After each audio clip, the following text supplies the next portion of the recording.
Good evening, guys. Very good evening to all of you.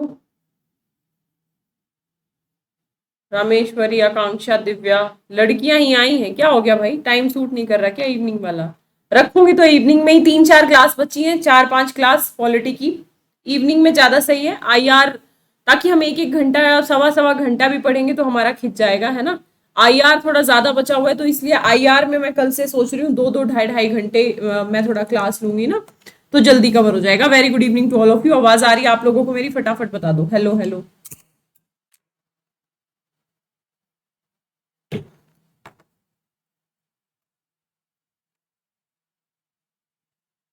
ठीक है। PPT दिख रहा है सब अच्छे से? शुरू करें। जन प्रतिनिधित्व अधिनियम 1951 क्लियर? ठीक है। देखो आपके सिलेबस में ना एक साफ साफ टॉपिक, क्या हो गया, एक ना साफ साफ टॉपिक दिया है, जन प्रतिनिधित्व अधिनियम 1951। पहले इसकी ना पृष्ठभूमि समझ लो क्या है। जब आप कॉन्स्टिट्यूशन देखते हो, जब आप संविधान देखते हो उठा के, तो संविधान में आप लोगों को ये दिखता है साफ तौर पे कि भाई संसद के सदस्यों का चुनाव हो, विधानमंडल के सदस्यों का चुनाव हो, इतने सदस्य चुने जाएंगे, इस तरीके से चुने जाएंगे, दैट्स इट, केवल इतना है। ये चुनाव कौन कराएगा, ये चुनाव में मतदाता कौन होंगे, मतदाताओं की क्या योग्यताएं होंगी, जो सांसद हैं या जो विधायक होंगे, जो भावी सांसद या भावी विधायक होंगे जो चुनाव लड़ेंगे, उनकी क्या क्या योग्यताएं होनी चाहिए, उनकी क्या क्या अयोग्यताएं होनी चाहिए, उनको किन मानदंडों पर निहरित घोषित किया जाएगा, है ना, कब उनको अयोग्य घोषित किया जाएगा। तो इस तरीके के बहुत सारे विषयों का वर्णन हमारे कॉन्स्टिट्यूशन में कहीं पे भी नहीं दिखता है। समझ में आई बात?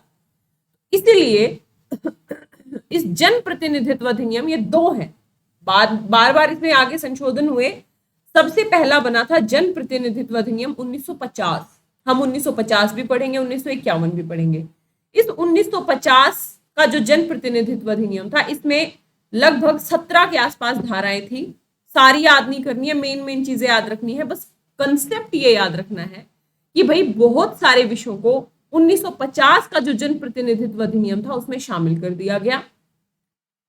उसके बाद बहुत सारे विषय बचे रह गए, तो उसके लिए 1951 में जन प्रतिनिधित्व अधिनियम 1951 आया, जिसमें चुनाव से संबंधित योग्यताओं, अयोग्यताओं, मतदाताओं, भ्रष्टाचार, निर्भरताएं, इनसे संबंधित अलग अलग विषयों को बाद में जोड़ दिया गया। ठीक है। तो ये जो जन प्रतिनिधित्व अधिनियम है ना, इतना घबराना नहीं है, बहुत इजी टॉपिक है। सबसे पहले हमें ये याद रखना है कि इस जन प्रतिनिधित्व अधिनियम में क्या क्या शामिल है। तो सबसे पहले हम 1950 में क्या क्या शामिल है जी देख लेंगे, 1951 में क्या क्या शामिल है जी। इस जन प्रतिनिधित्व अधिनियम का महत्व क्या है, इसका इंपॉर्टेंस क्या है, इसकी कमियां क्या है, इसमें सुधार क्या हो सकते हैं, ये एक पैटर्न रहेगा समझने। ठीक है। जैसे मैं यदि बात करूं आप लोगों को, एक मिनट रुक जाओ, पृष्ठभूमि देख लेंगे। सही है। जैसे 19 शुरू से हम शुरू करते हैं। 1950 का पहले दिया है, इसमें भी 1950 की 5-6 बातें आपको याद रखनी पड़ेंगी और ये बताना पड़ेगा कि भाई 1950 का जो एक्ट था उसमें संपूर्ण बातों को समाहित नहीं किया था, इसलिए फिर 1951 में फिर से जन प्रतिनिधित्व अधिनियम, नाम से ही समझो, जो हमारे प्रतिनिधि हैं उनसे रिलेटेड अलग अलग विषयों का प्रावधान करने के लिए एक एक्ट है। क्या योग्यताएं हैं, क्या अयोग्यताएं हैं, चुनाव कैसे होगा, चुनाव में यदि कुछ गड़बड़ होती है तो वो जिम्मेदारी किसकी होगी, निरहरताएं क्या होंगी, राष्ट्रीय दल कौन सा होगा, राज्य दल कौन सा होगा, यानी जितनी भी जनप्रतिनिधि से रिलेटेड बातें हैं उनको एक कानून में समाहित कर दिया। और ये कानून हमारे लिए आइडल का काम करता है, हमारी डेमोक्रेसी को मजबूत करने का काम करता है, हमारे फेडरलिज्म, संघवाद को मजबूत करने का काम करता है। अब आप कहोगे मैम संघवाद को कैसे मजबूत करने का काम करता है? तो भाई इस जन प्रतिनिधित्व अधिनियम में अलग अलग राष्ट्रीय दल, क्षेत्रीय दल, केंद्र के चुनाव, राज्यों के चुनाव को विशिष्ट तौर पे अलग अलग तरीके से बताया गया, ताकि किसी भी प्रकार का कोई संशय ना रहे, कोई डाउट ना रहे। ठीक है। तो ये डेमोक्रेसी को मजबूत करता है, ये फेडरलिज्म को मजबूत करता है, और हम एक एक करके इसको पढ़ते हुए चलेंगे। जैसे सबसे पहले यदि हम देखें तो भारतीय संविधान के अनुच्छेद 15 के भारतीय संविधान के भाग जो 15 है उसके अनुच्छेद 324 से 329 में देश की चुनावी प्रणाली का वर्णन है। आपको पता है भाई, चुनाव आयोग और चुनावी प्रणाली का वर्णन है।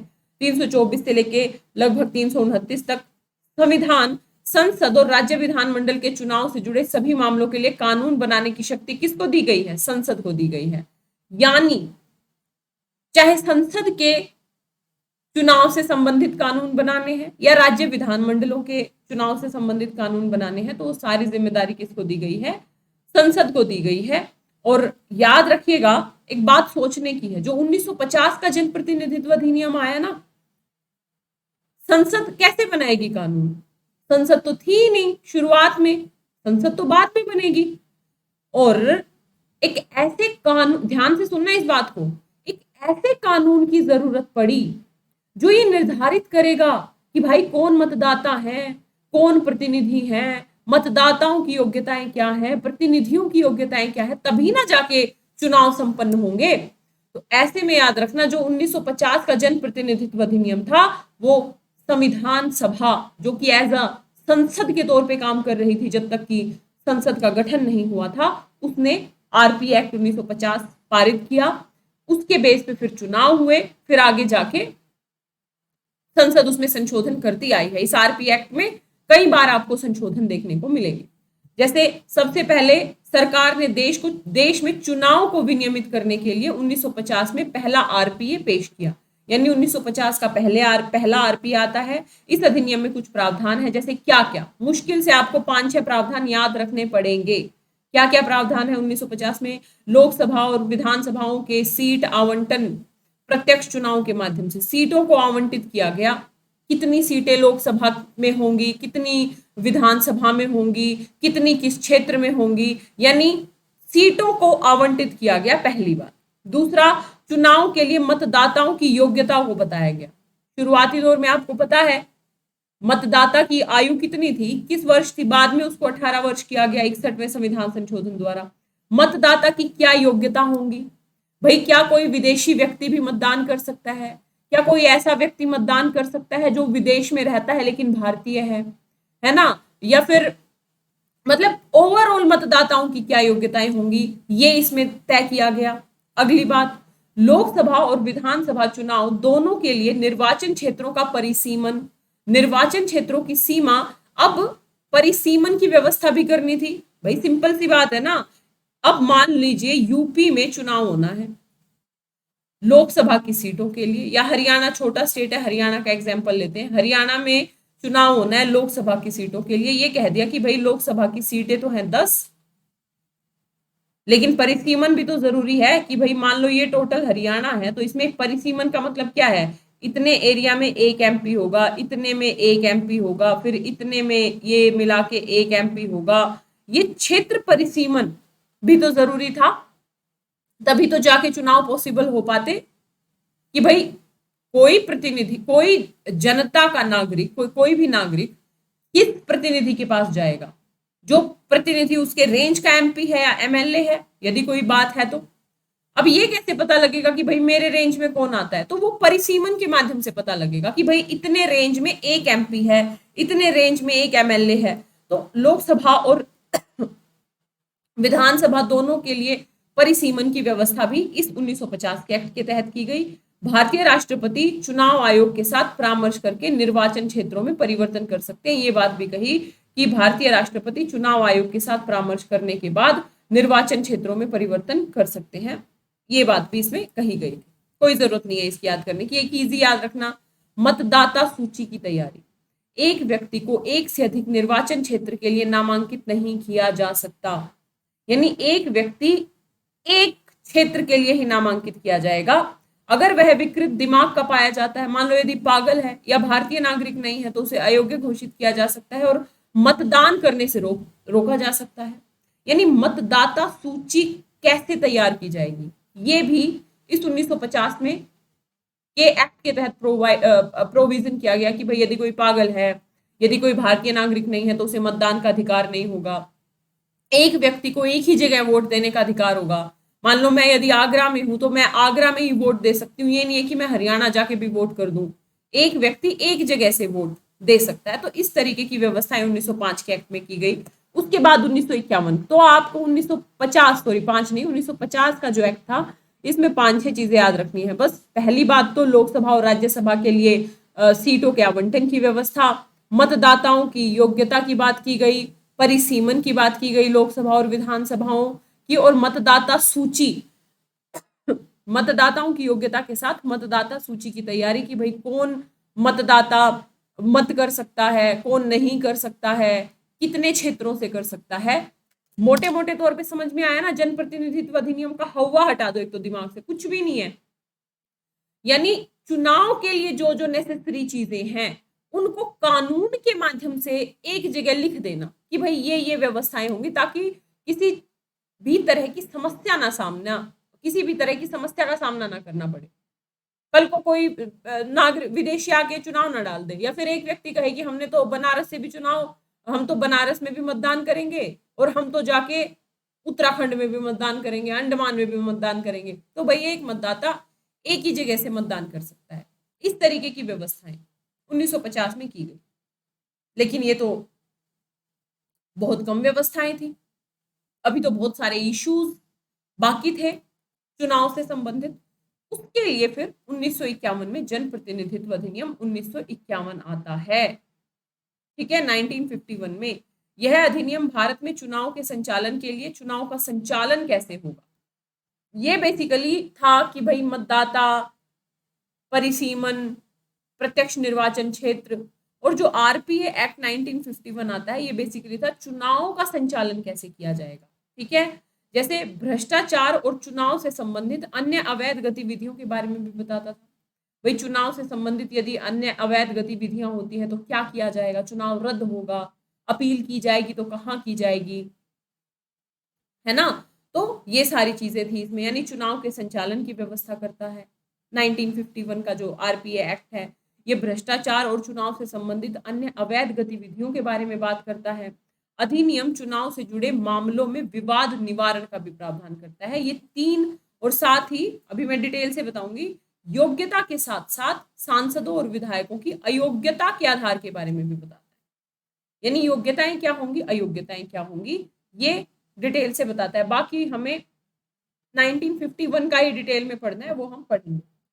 मोटे तौर पे 1951 क्या बात करेगा जी, चुनाव का संचालन कैसे होगा जी, भ्रष्टाचार और अन्य जो अवैध गतिविधियों के बारे में बात करता है कि किन किन बातों को अवैध गतिविधि माना जाएगा, भ्रष्टाचार के मामले में क्या कार्यवाही होगी, विवाद निपटारण कौन करेगा, चुनाव से जुड़े हुए मुद्दों का विवाद निपटारण कौन करेगा, और योग्यता के साथ साथ अयोग्यता के आधारों के बारे में भी बताता है कि भाई कौन कौन से अयोग्यता के आधार होंगे। इसको हम डिटेल से अभी पढ़ने वाले हैं। उससे पहले मैं आपको बता दूं कि इस आरपीए एक्ट में समय के साथ साथ परिवर्तन हुए। जैसे एक 1966 में परिवर्तन हुआ, इसको बहुत ज्यादा डिटेल से करने की जरूरत नहीं है, परिवर्तन आप देख लेना। जैसे 1966 में ये कहा कि जो चुनाव याचिकाओं को अभी उच्च न्यायालय में स्थानांतरित कर दिया था, इसमें चुनावी न्याय कोई जरूरत नहीं है, राष्ट्रपति और उपराष्ट्रपति, मतलब इसमें ये व्यवस्था की गई कि राष्ट्रपति और उपराष्ट्रपति के चुनाव से संबंधित मुद्दे कहाँ जाएंगे, सीधे सुप्रीम कोर्ट में जाएंगे। लेकिन बाकी के से संबंधित मुद्दे कहाँ जा सकते हैं, उच्च न्यायालयों में, हाई कोर्ट में जा सकते हैं। मान लो किसी सांसद से चुनाव का मुद्दा है या फिर विधायक के चुनाव से संबंधित विवाद है तो हम हाई कोर्ट जा सकते हैं। लेकिन यदि राष्ट्रपति और उपराष्ट्रपति के चुनाव विवाद से संबंधित मुद्दा है तो हाई कोर्ट का कोई स्कोप नहीं है, सीधा कहाँ जाएंगे, सुप्रीम कोर्ट जाएंगे। मतलब छोटे मोटे परिवर्तन किए, इनकी कोई जरूरत नहीं है आपको, ना ही पूछेगा, बिल्कुल भी नहीं पूछेगा, लेकिन लिखने के लिए लिख दिया है ताकि आपको ये पता लगे कि आरपीए एक्ट वास्तव में होते क्या है, 1950 में क्या प्रोविजन थे, 51 में क्या प्रोविजन है, और बाद में क्या क्या संशोधन हुए। जैसे 1966 में संशोधन हुआ कि भाई राष्ट्रपति उपराष्ट्रपति का विवाद सीधे सुप्रीम कोर्ट जाएगा। 1988 में संशोधन हुआ कि बूथ कैप्चरिंग और ईवीएम के कारण मतदान को स्थगित करने या रद्द करने का प्रावधान किया गया। 1988 में ये प्रावधान किया गया यदि कहीं बूथ कैप्चरिंग होती है, यदि ईवीएम में कुछ गड़बड़ी पाई जाती है कहीं पे, तो मतदान को स्थगित किया जा सकता है। जब तक कानून नहीं होगा तब तक तो फिर कुछ कर ही नहीं सकते ना, उसके लिए कानून कानून बनाना पड़ेगा। और एक बात समझो, जैसे मान लो मैं संसद हूं, मैंने ये कानून बनाया, मैंने ये 5 पॉइंट जोड़ दिए कानून में। मैंने तो आज 1951 में कानून बनाया तो 1951 के अकॉर्डिंग जोड़े होंगे। अब मुझे आगे समस्याएं फेस करनी पड़ी। जैसे मैंने देखा 1988 से पहले बूथ कैप्चरिंग बढ़ने लगी, तो मैं क्या करूंगी, मैंने तो 5 नियम बनाए थे ना, तो मैं इसमें छठा नियम भी जोड़ दूंगी, क्योंकि समस्या आ गई मेरे सामने कि भाई बूथ कैप्चरिंग हो रही है, तो ऐसे में क्या किया जाए, तो बूथ कैप्चरिंग के कारण चुनाव स्थगित किया जा सकता है, ये शक्ति दी गई। समझे मेरी बात को। जैसे 1966 में मेरे सामने समस्या आ गई कि राष्ट्रपति और उपराष्ट्रपति के संबंध में क्या करें जी, तो भाई सुप्रीम कोर्ट जाओ सीधे, और कहाँ जाओगे, अन्याय के मामले में कहाँ जाओ, तो हाई कोर्ट जाओ। समझे। यानी 1950 और 51 में जो आरपीए एक्ट आया, 1951 वाला बहुत मूल है, उसमें समय काल परिस्थिति के अकॉर्डिंग थोड़े बहुत संशोधन होते रहे। जैसे 1966 में बदला, 1988 में बदला, 2002 में बदला। ठीक है, कोई जरूरत नहीं है क्या हुआ इसके तहत, बिल्कुल भी जरूरत नहीं है जानने की। ठीक है, जैसे इसमें कुछ कुछ चीजें संशोधित की, जैसे ये आपको पता होना चाहिए, आरपी एक्ट 1951 में ओवरऑल भी पढ़ोगे आप। अब ये चीजें कहाँ पढ़ते हो, आरपीए एक्ट 1951 को जब आप पढ़ोगे ना, तो ये जितने भी संशोधन हुए हैं 66 में, 88 में, 2002 में, ये ऑलरेडी आपको 1951 वाले आरपीए एक्ट में मिलेंगे, क्योंकि वो पूरा तरीके से संशोधित हुआ है। समय काल परिस्थिति के अनुसार उसमें संशोधन होते रहे, जुड़ते रहे, होते रहे, जुड़ते रहे। जैसे क्या हुआ 2000 में कि भाई चुनाव लड़ने वाले जो उम्मीदवार हैं, अपना नामांकन दाखिल करते समय अपराधों की पूर्व दोष सिद्धि या उनके ऊपर क्या अपराध का आरोप लगाया है के बारे में जानकारी प्रस्तुत करना जरूरी है। मान लो जब कोई पर्चा भरते हैं आज भी, उनको ये बताना होता है कि भाई मेरे ऊपर इतने आरोप हैं, मेरे ऊपर भाई दहेज का केस चल रहा है, घरेलू हिंसा का केस चल रहा है, बलात्कार का केस चल रहा है, मर्डर का केस चल रहा है, तो जानकारी देनी जरूरी होती है। तो ये जरूरी किसके तहत किया गया, इसी संशोधन के तहत। और ये किसका पार्ट है, आरपीए एक्ट 1951 का पार्ट है। जैसे संशोधन में उम्मीदवारों द्वारा संपत्ति और देनदारियों की घोषणा, संपत्ति की घोषणा की जाती है ना, जैसे ही चुनाव नजदीक आते हैं, भाई ये इतना करोड़पति का एमएलए है जी, ये इतने करोड़पति का एमपी है, उसमें पूरा काउंट करते हैं, भाई मोदी जी के पास टोटल संपत्ति इतनी है, योगी जी के पास इतनी है, अखिलेश कुमार के पास इतनी है, तो वो घोषणा करनी होती है उनको अपनी संपत्ति की चुनाव लड़ने से पहले। तो ये सारे प्रोविजन 2002 के संशोधन के तहत किए गए, लेकिन किस में है ये, मेरा ये मुद्दा समझ रहे होगे मेरे हिसाब से आप, ये 1951 का पार्ट हो गया है ना, जो एक्ट है उसमें शामिल कर दी चीजें। उसके बाद जैसे 2010 में संशोधन हुआ कि उन भारतीयों को मतदान का अधिकार प्रदान करता है जो अनिवासी भारतीय हैं, यानी जो भारत में नहीं रहते हैं उनको मतदान का अधिकार है। हालांकि संशोधन अनिवासी भारतीयों को चुनाव लड़ने का अधिकार नहीं देता। अनिवासी भारतीय, सॉरी, ऐसा नहीं जो भारतीय है विदेश, अनिवासी भारतीय का मतलब है जैसे ये क्या बोलते हैं इनको, एनआरआईज वगैरह, ये चुनाव में मतदान तो कर सकते हैं लेकिन चुनाव नहीं लड़ सकते। तो ये इस 2010 के तहत जोड़ा। ये याद नहीं रखना है आपको, बस पढ़ा रही हूँ, एक्स्ट्रा पढ़ा रही हूँ, ये काम कभी नहीं आएगा। मतलब 2010 में क्या हुआ, बस इतना याद रखना है कि एक आरपीए एक्ट है, 1950 में आया, 1951 में आया, विशद तौर पे 171 के आसपास धाराएं हैं 1951 वाले की। 171 की 171 याद नहीं करनी है आपको, 10-15 मेन पॉइंट याद रखने हैं कि भाई ये व्यवस्थाएं हैं आरपीए एक्ट 1951 में, और इसमें कुछ कुछ संशोधन हुए जिसमें से आपने ये देख लिया। यह निवासी भारतीयों को अनुपस्थिति में मतदान का अधिकार भी नहीं देता। मतदान के दौरान उन्हें अपने क्षेत्र में, मतलब ऐसा भी अधिकार नहीं है कि अमेरिका में बैठा है एक व्यक्ति और वहीं से वोट कर रहा है ना, यदि उनको वोट करना भी है ना तो उनको भारत में आना पड़ेगा। ठीक है, तो इस तरीके की व्यवस्था की गई 2010 में। फिर कुछ 2013 में संशोधन किए, संसद के दोनों सदनों ने इसको पारित किया। मुख्य परिवर्तन वही है, जैसे पुलिस हिरासत में या जेल में बंद व्यक्ति तब तक चुनाव के लिए नामांकन दाखिल कर सकता है जब तक कि उसका नाम मतदाता सूची में दर्ज है, भले ही किसी व्यक्ति को मतदान करने से प्रतिबंधित कर दिया गया हो। यानी जेल में बंद व्यक्ति भी जब तक अपराधी घोषित नहीं है तब तक चुनाव लड़ने का अधिकार होगा उसको। इसीलिए आप लोगों के मन में अक्सर सवाल आते हैं ना कि यार ये फलाना तो जेल में बंद है उसके बावजूद चुनाव लड़ रहा है, तो कौन अधिकार देता है उसको चुनाव लड़ने का? जन प्रतिनिधित्व अधिनियम 1951 और 2013 में संशोधन किया कि भाई पुलिस हिरासत में या जेल में जो बंद है व्यक्ति, वो चुनाव के लिए अपना नामांकन दाखिल कर सकता है जब तक कि उसका नाम मतदाता सूची में दर्ज है, तो वो चुनाव लड़ सकता है। और इसी में एक संशोधन किया, एक मिनट गाइस,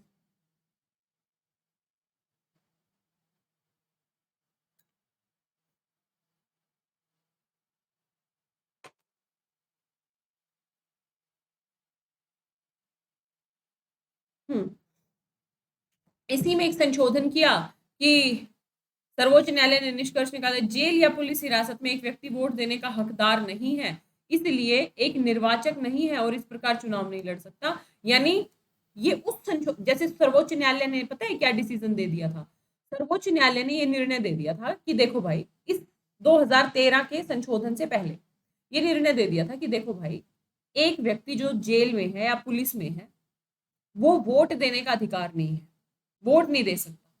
यानी वोट नहीं दे सकता, यानी वो एक निर्वाचक नहीं है, यानी वोट नहीं दे सकता, निर्वाचक नहीं है, तो वो चुनाव भी नहीं लड़ सकता, यानी वो चुनाव भी नहीं लड़ सकता, सर्वोच्च न्यायालय ने कह दिया। 2013 से पहले सर्वोच्च न्यायालय का एक निर्णय आया, सर्वोच्च न्यायालय ने कह दिया जो व्यक्ति जेल में है वो वोट नहीं दे सकता, यानी वो निर्वाचक नहीं है, यानी वो चुनाव भी नहीं लड़ सकता। उसके बाद 2013 के आरपीए एक्ट में संशोधन कर दिया। 2013 में क्या कहा, चुनाव लड़ सकता है। समझे मेरी बात को? तो ये बेसिकली प्रावधान करता है चुनाव से संबंधित, जनप्रतिनिधियों से संबंधित।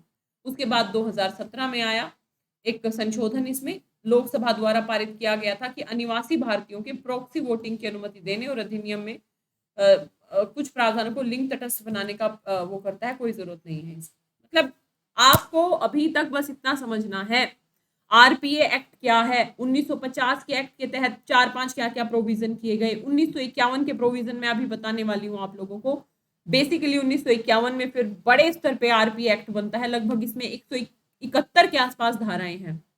और इसी आरपीए एक्ट में समय काल परिस्थिति के अनुसार कई बार संशोधन हुआ है, जैसे 66 में हुआ, 88 में हुआ, 2002 में हुआ, 2010 में हुआ, 13 में हुआ, है ना। और ये सारी चीजें अब आरपीए एक्ट का पार्ट है, जो कि हम अभी पढ़ेंगे। दिमाग में कुछ कुछ गया कि नहीं गया, आ रही हूँ आपके comments.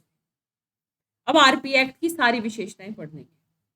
Ma'am please history optional करवा दीजिए, आप दूसरे बच्चों की वजह से हमारा पॉसिबल नहीं है बच्चे वो मेरे लिए। मैं अभी इस पे बात नहीं, आप मुझे कॉल करना, ठीक है। आवाज कट रही है क्या? प्रियांशी की आवाज कटी थी यार, कमेंट वमेंट करो यार, बताओ आवाज तो सही आ रही है, इतना इंपॉर्टेंट टॉपिक पढ़ा रही हूँ मैं। क्लियर है ना? बिल्कुल क्लियर है, ठीक है। समझ में आया यहाँ तक? किसी को कोई दिक्कत? क्लियर? क्लियर नहीं है? क्लियर है? क्लियर है? नहीं है? क्लियर है? ये कैसे हो सकता है? Your internet connection is unstable. क्या हो गया मेरे इंटरनेट कनेक्शन को भाई?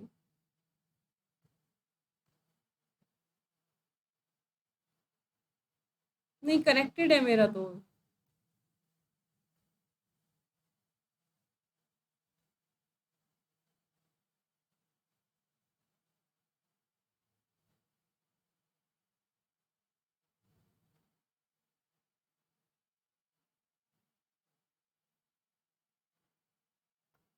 क्लियर है ना?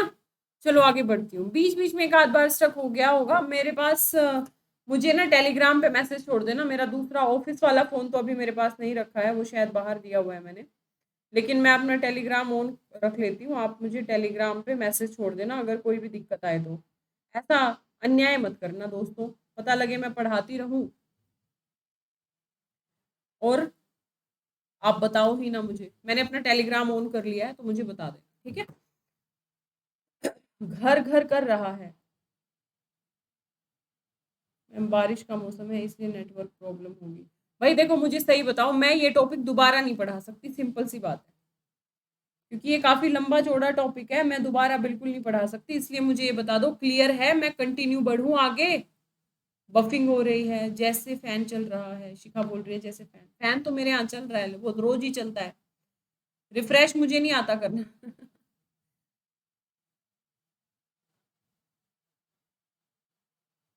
पढ़ा दूं? मैं थोड़ा और पढ़ाती हूँ। फिर से घिस रही है वॉइस, वो क्या होता है घिस रही? वॉइस कैसे घिसती है भाई? बफिंग नहीं है, घिस रही है, डबल वॉइस। भाई साहब कितनी सारी समस्याएं हैं भाई, एक स्टूडेंट की ना समस्याएं होंगी। कोई कह रहा वॉइस घिस रही है, कोई कह रहा है डबल वॉइस है, कोई कह रहा है घर घर की आवाज आ रही है कोई कह रहा है ऐसी आवाज आ रही है जैसे फैन चल रहा है, कोई कह रहा है बिल्कुल क्लियर है मैम। ये पॉसिबल कैसे है? चलो मैं थोड़ा पढ़ा देती हूँ। मैं बीच में आ जाती हूँ जल्दी, फिर बताना अगर क्लियर होगा तो कंटिन्यू करेंगे, अदरवाइज कोई बात नहीं, कल करेंगे। लेकिन ये टॉपिक इंपॉर्टेंट है, ध्यान रखना, हर जगह आपको मिलेगा भी नहीं। आरपीए एक्ट की मुख्य विशेषताएं देखेंगे, 1951 की मुख्य विशेषताएं। इस खंड में लोगों के प्रतिनिधित्व की, अब हम आरपीए एक्ट को डिटेल से पढ़ेंगे। क्या है आरपीए एक्ट, इसमें क्या क्या प्रोविजंस हैं, और इसके 12-13 प्रोविजंस को हम याद कर लेंगे, वहीं से क्वेश्चन बन जाता है। जैसे सबसे पहले ये कहा, केवल एक योग्य मतदाता ही लोकसभा और राज्यसभा के चुनाव लड़ने के लिए पात्र है। यानी सिंपल सा फंडा है, एक योग्य मतदाता ही, यानी मतदाता जो होगा, योग्य मतदाता, वही चुनाव लड़ पाएगा। सिंपल सी बात है ना यार, याद करने वाली कौन सी बात है? मान लो एक व्यक्ति को जिसे मतदान का अधिकार ही नहीं है, उसे हम चुनाव लड़ने का अधिकार कैसे दे देंगे, एक्सेप्शंस को छोड़ के? तो केवल एक योग्य मतदाता ही लोकसभा और राज्यसभा का चुनाव लड़ने का पात्र है, पहली बात। दूसरी बात बहुत सिंपल है, अनुसूचित जाति और जनजाति समुदायों के लिए आरक्षित सीटों के लिए केवल उन श्रेणियों के उम्मीदवार ही चुनाव लड़ सकते हैं। इसमें याद करने वाली बात है, लेकिन हमें ये पता होना चाहिए कि ये बातें कहाँ लिखी हैं। ये बातें जनप्रतिनिधि आरपीए एक्ट 1951 में लिखी हैं कि भाई अनुसूचित जाति और जनजाति के लिए जो चुनाव लड़ रहा है वो क्रमशः उसी जाति और जनजाति का सदस्य होना चाहिए। एक जनरल कैटेगरी वाला बंदा एससी की सीट पे चुनाव नहीं लड़ सकता, एसटी की सीट पे चुनाव नहीं लड़ सकता। सिंपल सा फंडा है, ये आरपीए 1951 में लिखा है। अगला, निम्नलिखित में से किसी एक के लिए दोषी पाए जाने वाले व्यक्ति को जेल से रिहा होने के बाद चुनाव लड़ने के लिए 6 साल की अवधि के लिए अयोग्य घोषित किया जाएगा। यदि कोई व्यक्ति निम्नलिखित अपराधों में क्या कहा गया, दोषी पा गया, दोषी पा लिया जाए। दोषी पाने का मतलब क्या है? कार्यवाही नहीं, कोर्ट ने उसको दोषी घोषित कर दिया हो तो फिर वो अगले 6 साल के लिए चुनाव नहीं लड़ सकता। तो कौन कौन सी बातें हैं जी? यदि वो वर्गों के बीच नफरत और दुश्मनी को बढ़ावा देने का दोषी पा लिया जाए। अब ये नहीं है कि किसी के ऊपर आरोप लग गया, आरोप तो कोई भी लगा सकता है। कोर्ट में यदि उसको दोषी पाया है तो फिर वो अगले 6 वर्ष तक के लिए चुनाव नहीं लड़ सकेगा। यानी एक आधार है, वर्गों के बीच नफरत और दुश्मनी को बढ़ावा यदि दिया है तो, चुनाव को यदि उसने नकारात्मक तौर पर प्रभावित किया है तो, उसने रिश्वत ली है तो, महिलाओं के खिलाफ बलात्कार या अन्य गंभीर अपराध किया है तो, धार्मिक असमंजस्य फैलाया है तो, और अस्पृश्यता का अभ्यास किया है तो। ये 6 आधार ऐसे हैं। इसके अलावा और भी काफी सारी चीजें हैं, जैसे निषिद्ध माल के आयात निर्यात में यदि कोई व्यक्ति दोषी पाया जाता है, मान लो चरस गांजा, और चरस गांजा तो छोटी छोटी चीजें हैं, और भी निषिद्ध माल का, भाई जिसको आप आयात निर्यात नहीं कर सकते, ऐसे संवेदनशील मुद्दों के आयात निर्यात, जैसे मान लो प्राचीन पहले वाली फिल्मों में नहीं दिखाते थे मूर्तियों की तस्करी कर रहे हैं, या शेर की खाल की तस्करी कर रहे हैं, हिरण के नहीं, हाथी के सींगों की तस्करी कर रहे हैं। हाथी के सींग होते हैं या नहीं, वो जो नाक के बराबर में सींग होते हैं ना, क्या बोलते हैं उनको कुछ तो बोलते हैं, होते होंगे यार, ऊपर तो नहीं होते, ऊपर तो कान होते हैं बड़े बड़े, तो नाक के बराबर में जो होते हैं। तो इस तरीके के जो निषिद्ध माल है उसके आयात निर्यात में दोषी पाया जाए। अवैध दवाओं के साथ साथ अन्य रसायनों को बेचना या उसका सेवन करना दोषी पाया जाए। आतंकवाद में यदि लिप्त है तो, और कम से कम 2 साल के लिए यदि कैद कर लिया गया है कैद कर लिया गया है, दोषी भले ही ना ठहराया जाए, यदि 2 साल के लिए वो अंदर रह जाए तो भी 6 साल तक चुनाव पे बैन लग जाता है। मुझे ये कहाँ लिखा है? आरपीए एक्ट 1951 में लिखा है। मैं एक बार आपके कमेंट्स पे आ जाऊं, दिक्कत तो नहीं हो रही यार? बहुत इंपॉर्टेंट टॉपिक चल रहा है, इसमें दिक्कत होनी नहीं चाहिए। क्लियर है बच्चे? अरे हाथी के दांत होते हैं भाई, वो गलती से निकल गया, वो मैंने तुरंत सुधार भी कर लिया, पीछे पड़ जाते हो यार। क्लियर है ना सब कुछ? हाँ, हाथी के दांत होते हैं, कहावत भी तो है, हाथी के दांत दिखाने के कुछ और खाने के कुछ और, है ना, वो केवल दिखने के लिए होते हैं, खाने में उनका यूज नहीं होता। चलो आगे बढ़ते हैं। तो यहां तक मेरी बात ध्यान रखना। तो अभी तक हमने 3 विशेषताएं पढ़ ली आरपी एक्ट की। पहली विशेषता यानी केवल योग्य मतदाता ही लोकसभा और राज्यसभा का चुनाव लड़ने के लिए पात्र है। अनुसूचित जाति और जनजाति की सीटों पे वही लड़ सकते हैं जो उस कैटेगरी से आते हैं। यदि निम्नलिखित मामलों में कोई व्यक्ति दोषी पाया जाता है तो उसे 6 वर्ष तक चुनाव नहीं लड़ने का अधिकार है, मतलब वो 6 वर्ष तक चुनाव नहीं लड़ सकता। किन किन मामलों में? तो इसमें से कुछ कुछ मामले याद रख सकते हो, जैसे रिश्वत में, बलात्कार में, आतंकवादी गतिविधियों में लिप्त है, अस्पृश्यता का अभ्यास करता है, धार्मिक उन्माद को या धार्मिक असमंजस्य को फैलाने का दोषी है ना, या 2 साल के लिए कैद किया गया है। तो 3 चीजें हमें याद हुई, तो वो 6 साल तक के लिए चुनाव नहीं लड़ेगा। ठीक है जी। और क्या लिखा है इस आरपी एक्ट में? उम्मीदवार को अयोग्य ठहराया जा सकता है। 1 मिनट रुक जाओ, मार्कर उठा लूं। उम्मीदवार को अयोग्य ठहराया जा सकता है यदि वह किसी भ्रष्ट आचरण में लिप्त है या संबंधित सरकारी अनुबंधों के लिए बाहर रखा गया है। ये वही बात हो गई। ठीक है, मतलब इसके अलावा और भी अयोग्यताएं हैं। मतलब एक उम्मीदवार को, अभी तक तो था क्या, अभी तक तो ये था कि उम्मीदवार को 6 साल तक के लिए बैन कर दिया जाएगा यदि वो दोषी पाया जाता है तो इन मामलों में। तीसरा पॉइंट था। चौथा पॉइंट ये है कि एक उम्मीदवार की दावेदारी को अवैध घोषित किया जा सकता है। मतलब उम्मीदवार गया फॉर्म भरने के लिए और उसकी दावेदारी को अवैध घोषित कर दिया कि भाई आप चुनाव नहीं लड़ सकते। कब? यदि वह किसी भ्रष्ट आचरण में लिप्त पाया जाता है, संबंधित सरकारी अनुबंधों के लिए बाहर रखा गया है। मतलब किसी भ्रष्ट आचरण में यदि वो लिप्त पाया जाता है तो उसके उम्मीदवार को अयोग्य ठहराया जा सकता है ना। यदि उम्मीदवार अपनी संपत्ति घोषित करने में विफल रहता है तो भी अयोग्यता हो सकती है। मान लो एक उम्मीदवार से कहा गया है ना 2002 के एक्ट के तहत कि भैया आपको अपनी संपत्ति की घोषणा करनी पड़ेगी, अनिवार्य है अभी ये। यदि एक उम्मीदवार अपनी संपत्ति की घोषणा नहीं करता है तो उसे अयोग्य ठहराया जा सकता है। वो चुनाव ही नहीं, आपका फॉर्म ही पास नहीं होगा, आपको चुनाव ही नहीं लड़ने दिया जाएगा। यदि संपत्ति की घोषणा नहीं करता है तो भी अयोग्य ठहराया जा सकता है।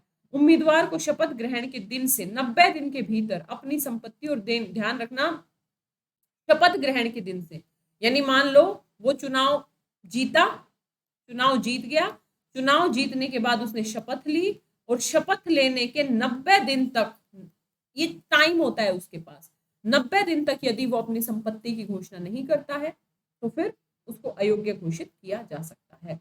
यानी अयोग्यता के, अब फिर हम आगे आएंगे। 4 चीजें क्लियर बिल्कुल। मतदाता ही चुनाव लड़ सकता है, योग्य मतदाता ही।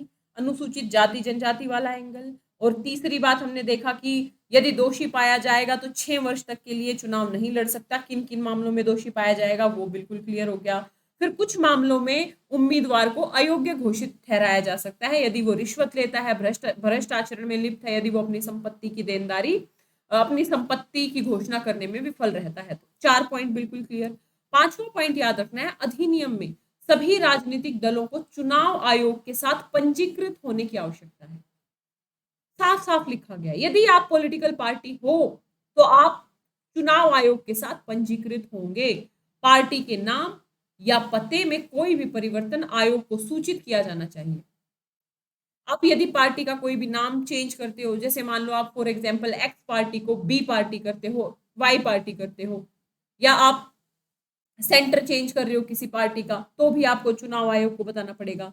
एक पार्टी भारत के भीतर किसी भी व्यक्ति या कंपनी से चंदा ले सकती है, लेकिन सरकार के स्वामित्व वाले लोगों से चंदा नहीं लेगी और विदेशी संस्थाओं से योगदान की अनुमति नहीं है। ये फिर अगला पॉइंट हो गया, ये 5वां पॉइंट हो गया भाई। 5वें पॉइंट में दोनों चीजें लिखना, सिंपल सा है 5वां पॉइंट कि अधिनियम में ये साफ साफ लिखा गया है कि राजनीतिक दलों को चुनाव आयोग के साथ पंजीकृत होने की आवश्यकता है। कोई भी पॉलिटिकल पार्टी ये नहीं कह सकती हम तो पॉलिटिकल पार्टी हैं जी, आपको चुनाव आयोग को पता ही नहीं है आपका, तो आपको पॉलिटिकल पार्टी माना ही नहीं जाएगा। आपको पॉलिटिकल पार्टी के नाते जो भी अधिकार, जो भी कार्य हैं वो दिए ही नहीं जाएंगे। ये अनिवार्यता है। यदि आप पॉलिटिकल पार्टी हो तो आपको चुनाव आयोग के साथ पंजीकृत होना पड़ेगा। आप यदि अपने नाम में कोई परिवर्तन करते हो, अपने एड्रेस में कोई परिवर्तन करते हो, तो आपको चुनाव आयोग को बताना पड़ेगा। सिंपल सी बात है। 5वां पॉइंट। छठा प्रोविजन ये है, एक पार्टी भारत के भीतर किसी भी व्यक्ति या कंपनी से चंदा ले सकती है ना। पॉलिटिकल पार्टीज को चंदे देते हैं बड़े बड़े उद्योगपति, और लोग भी बहुत बड़े स्तर पे चंदे देते हैं, लेकिन सरकार के स्वामित्व वाले लोगों से नहीं चंदा ले सकता है। जो सरकार में स्वामित्व है, मतलब जिनका, मतलब इसे हम ये कह सकते हैं कि सरकारी आदमी चंदा नहीं देगा ओपनली। जैसे मान लो आप आईएएस बन के जाते हो, आप किसी एक पॉलिटिकल पार्टी को चंदा नहीं दे सकते। इसको नहीं भी याद रखोगे तो चल जाएगा, बस इतना याद रखना, विदेशी संस्थाओं से योगदान, विदेशी संस्थाओं से चंदे नहीं ले सकती एक पार्टी, पॉलिटिकल पार्टी, ध्यान रखना। उसके लिए फिर एक एक्ट है, FCRA एक्ट, उसको फिर हम डिटेल में करंट में पढ़ेंगे कभी, ठीक है। तो ध्यान रखना, छठा पॉइंट ये है। इसके अलावा प्रत्येक राजनीतिक दल को किसी भी व्यक्ति या कंपनी से 20,000 रुपए से अधिक दान की सूचना देनी पड़ेगी। ये बहुत इंपॉर्टेंट है, इसमें कुछ परिवर्तन भी किया था आई थिंक, हो सकता है वो परिवर्तन इसमें ऐड करके लिखा हो, क्योंकि मेरे को जहां तक याद आ रहा है 4-5 साल पहले एक परिवर्तन किया था इसमें, पारदर्शिता को बढ़ावा देने के लिए, जहां तक मेरे को याद आ पा रहा है। लेकिन अभी के लिए आप इतना याद रखो कि यदि कोई व्यक्ति या कंपनी 20,000 रुपए तक का चंदा देता है ना, तो वो बिना बताए दे सकता है कि मैंने चंदा दिया। लेकिन यदि किसी राजनीतिक दल को 20,000 से अधिक चंदा किसी व्यक्ति से या कंपनी से मिलता है, तो उसकी सूचना देनी पड़ेगी कि देखो भाई, हमको 2,000 करोड़ रुपए मिले हैं इस फलाने कंपनी से। एक पार्टी, अब फिर ये अलग बात है कौन सी पार्टी राज्य सूची, राष्ट्रीय सूची है, वो भी इस आरपीए एक्ट में साफ साफ लिखा है कि किस पार्टी को राष्ट्रीय पार्टी का दर्जा दिया जाएगा, किस पार्टी को राज्य पार्टी का दर्जा दिया जाएगा, ठीक है। तो यहां तक 5 हो गया, 6 हो गया, चंदा ले सकती है और विदेशी चंदे की अनुमति नहीं है, और ये चंदे में ही आ जाएगा, छठे पॉइंट में ही आ जाएगा ये। प्रत्येक राजनीतिक दल को किसी व्यक्ति या कंपनी से यदि 20,000 से अधिक का दान लेता है तो उसकी सूचना देनी होगी। सातवां पॉइंट आपको बताना पड़ेगा कि आरपीए एक्ट में कौन सी पार्टी राष्ट्रीय पार्टी है, कौन सी क्षेत्रीय पार्टी है, ये पूरा डिटेल से बताया गया है। जैसे एक पार्टी जो 4 से अधिक राज्यों में विधानसभा चुनाव के लिए वैध वोटों का 6% प्राप्त करती है, क्या कहा गया है, 4 से अधिक राज्यों में, मान लो हरियाणा में, यूपी में, एमपी में, बिहार, 4 राज्य हो गए। इन 4 राज्यों में वैध वोटों का, मान लो टोटल वोट पड़ी है 100, इन टोटल वोटों का 6% प्राप्त कर लेती है 4 राज्यों में, पहली बात। या कम से कम 3 राज्यों में, 3 राज्य मान लो हरियाणा हो गया, यूपी हो गया, एमपी हो गया, ये अलग से भी हम पढ़ते हैं कौन सी पार्टी पॉलिटिकल राष्ट्रीय है, कौन सी क्षेत्रीय, लेकिन फिर भी सुन लो, कम से कम 3 राज्यों में लोकसभा में कम से कम 2% सीटें जीतती है। यानी ओवरऑल लोकसभा की सीटें कितनी है, मान लो 545 है, तो 545 का 2% निकाल लो, कितना होगा, 2% सीटें यदि जीतती हैं इन 3 राज्यों में, तो इसे राष्ट्रीय पार्टी का दर्जा दिया जाएगा। आपको बस इतना याद रखना है कि आरपीए एक्ट में ये भी लिखा है कि कौन सी पार्टी राष्ट्रीय पार्टी होगी, यानी राष्ट्रीय पार्टी के लिए क्या क्या क्राइटेरिया होने चाहिए, वो डिटेल से लिखे हैं आरपीए एक्ट में। 4 राज्यों में कम से कम टोटल वैध वोटों का 6% या लोकसभा की टोटल सीटों का 2% जो सीटें 3 राज्यों में जीते, तो ऐसी पार्टी को हम राष्ट्रीय पार्टी का दर्जा देंगे। इसके साथ ही क्षेत्रीय पार्टी या राज्य पार्टी क्या होंगी, उसके क्राइटेरिया क्या होंगे, ये भी लिखा है कि राज्य विधानसभा चुनाव में कम से कम 6% वोट मिल जाएं, या राज्य विधानसभा में कुल सीटों में कम से कम 3% सीटें जीत मिल जाएं, तो ऐसी पार्टी को राज्य पार्टी कहा जाएगा। ध्यान रखना, समझ में आया क्या बोलना चाह रही हूँ। ये डिटेल से तो आप अलग जगह भी पढ़ते हो, जब आप पीटी में पढ़ते हो ना, तो बहुत डिटेल से पढ़ते हो उसको कि कौन सी पार्टी राष्ट्रीय पार्टी है। ये इतना याद अभी रखने की जरूरत नहीं है, बस इतना याद रखना कि भाई कौन सी पार्टी राष्ट्रीय पार्टी है, उसके क्या क्या मानदंड हैं, राज्य पार्टी के क्या क्या मानदंड है, ये सारे डिटेल से लिखे हैं कहाँ पे, आरपीए एक्ट में। इसी आरपीए एक्ट को फॉलो करके ही बताया जाता है कि देखो भाई, आप हो राष्ट्रीय पार्टी, आप हो राज्य पार्टी। अगला, उम्मीदवार को लोकसभा चुनाव के लिए 25,000 रुपए, ये फिर कितने रुपए जमा करने होंगे, भाई सारा प्रोविजन होगा तभी तो चुनाव होगा। अब तक आते आते आप ये समझ गए होंगे कि आरपीए एक्ट की जरूरत क्यों थी। भाई पूरी चीजें थी, कोई उम्मीदवार आ रहा है तो उसे कितनी जमा राशि करवानी पड़ेगी, किस किस आधार पे वो अयोग्य होगा, कौन सी पार्टी नेशनल होगी, कौन सी क्षेत्रीय होगी, किन आधारों पे उसे अयोग्य ठहराया जाएगा, किन आधारों पे उसके चुनाव को 6 वर्ष के लिए बैन किया जाएगा, इन सब को एक कानूनी स्वरूप देने की जरूरत थी, ताकि इस कानून के आधार पे ही हम इन सारी बातों का प्रबंधन कर सके। इसलिए आरपीए एक्ट 1900 मतलब आरपीए एक्ट की जरूरत थी, है ना। तो ध्यान रखना, इसमें फिर ये जमा राशि होती है ना, शुरुआत में बोलते हैं ना कि इसकी तो जमानत जब्त हो गई। जमानत जब्त का मतलब होता है जैसे लोकसभा चुनाव यदि आप लड़ रहे हो तो आपको 25,000 रुपए देने होते हैं एज अ फीस, मान लो उसको, आप इजी भाषा में समझोगे तो। ठीक है, तो यदि आप चुनाव, आपको एक लिमिटेड क्राइटेरिया से भी कम वोट मिलते हैं, इसका भी रीजन है। जैसे मान लो आपको कोई नहीं जानता और आप चुनाव में खड़े हो जाओ, आपको मिले 10 वोट, मिनिमम वोट भी नहीं मिले आपको, तो फिर आपकी जमानत राशि भी जब्त हो जाती है। वो फिर एक अलग टॉपिक है, वो हम अलग जगह पढ़ेंगे। यहाँ पे आप इतना पढ़ो कि कितना जमा करना होगा।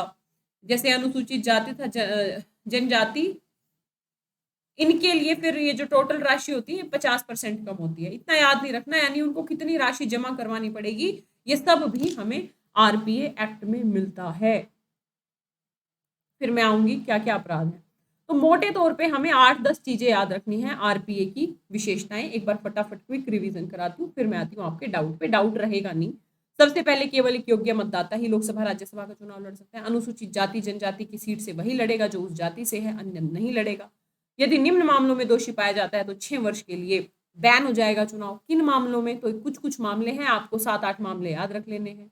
उसके अलावा उम्मीदवार को अयोग्य ठहराया जा सकता है यदि वो भ्रष्टाचार में लिप्त है या फिर अपनी संपत्ति घोषित करने में विफल रहता है। तो सिंपल सी बात है। यदि ये क्या नाम है, सभी राजनीतिक दलों को अनिवार्य तौर पे चुनाव आयोग के साथ पंजीकृत होना पड़ेगा, है ना। और साथ ही कोई भी पॉलिटिकल पार्टी किसी भी भारतीय से चंदा ले सकती है ना। विदेशी संस्थाओं से चंदा लेने की अनुमति नहीं है। और राजनीतिक दलों को यदि 20,000 से ज्यादा चंदा एक व्यक्ति या एक कंपनी से मिलता है तो उसे उसकी सूचना देनी पड़ेगी। और साथ ही कौन कौन सी पार्टी राष्ट्रीय पार्टी होंगी, राज्य पार्टी होंगी, इनके मानदंड क्या होंगे, ये पूरा डिटेल से लिखा है आरपीए एक्ट में। और कितनी राशि जमा करवानी होगी ये भी डिटेल से लिखा है आरपीए एक्ट में। यही है आरपीए एक्ट। अभी बहुत सारी चीजें बची हुई हैं, बताओ।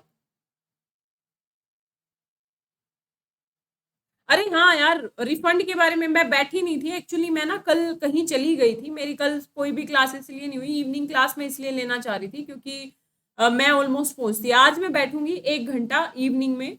जिस जिस बच्चे का मेरे पास पेटीएम या फिर ये जो भी आप लोगों ने डिटेल भेजा है उसका रिफंड आज रात 10 बजे तक हो जाएगा, सब बच्चों का।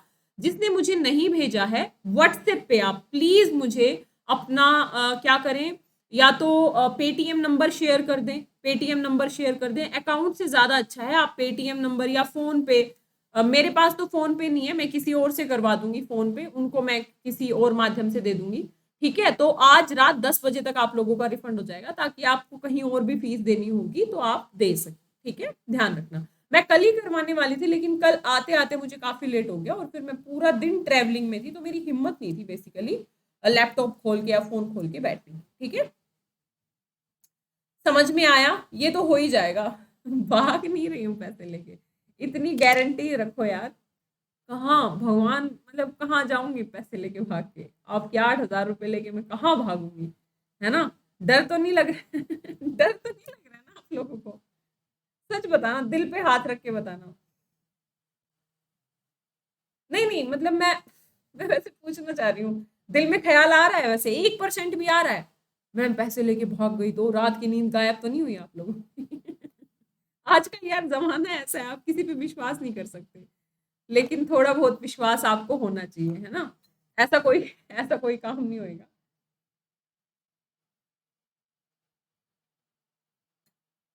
मनीषा बताइए क्या कह रही है, नहीं मैं तो ना आपके घर आ जाऊंगी, ऐसे भी मेरा घर सबको पता है। मैं जा रही हूँ आप लोगों के पैसे लेके विदेश। ठीक है, विदेश भाग रही हूँ, आप लोगों के 8,000 रुपए लेके भाग रही हूँ मैं विदेश। चले अब आगे बढ़े, समझ में आ गया, थम्स अप दे दूं। अरे ना रे, स्टोरी लिखने की बात ही नहीं है बच्चे, मैं भी स्टूडेंट रही हूँ ना, मुझे भी पता है स्टूडेंट लाइफ में एक स्टूडेंट है कैसे स्ट्रगल करता है। मैं भी बहुत अच्छे से जानती हूँ, मैंने भी पार्ले जी खा खा के खूब पढ़ाइयाँ की हैं। ठीक है, और जो दावते भंडारे भंडारे लगते थे ना, तो वो भंडारे में पूड़ी सब्जी खा खा के खूब मैंने अपने 10-10 20-20 रुपए बचाए हैं। वहाँ मजा आ जाता था जिस दिन दिखता था ना भंडारा लगाया, बाप रे बाप, आज लंच के पैसे बच गए, है ना। तो स्टूडेंट की तकलीफ को मैं बहुत अच्छे से समझ सकती हूँ, बहुत स्ट्रगल करते हो आप लोग, ठीक है। चलो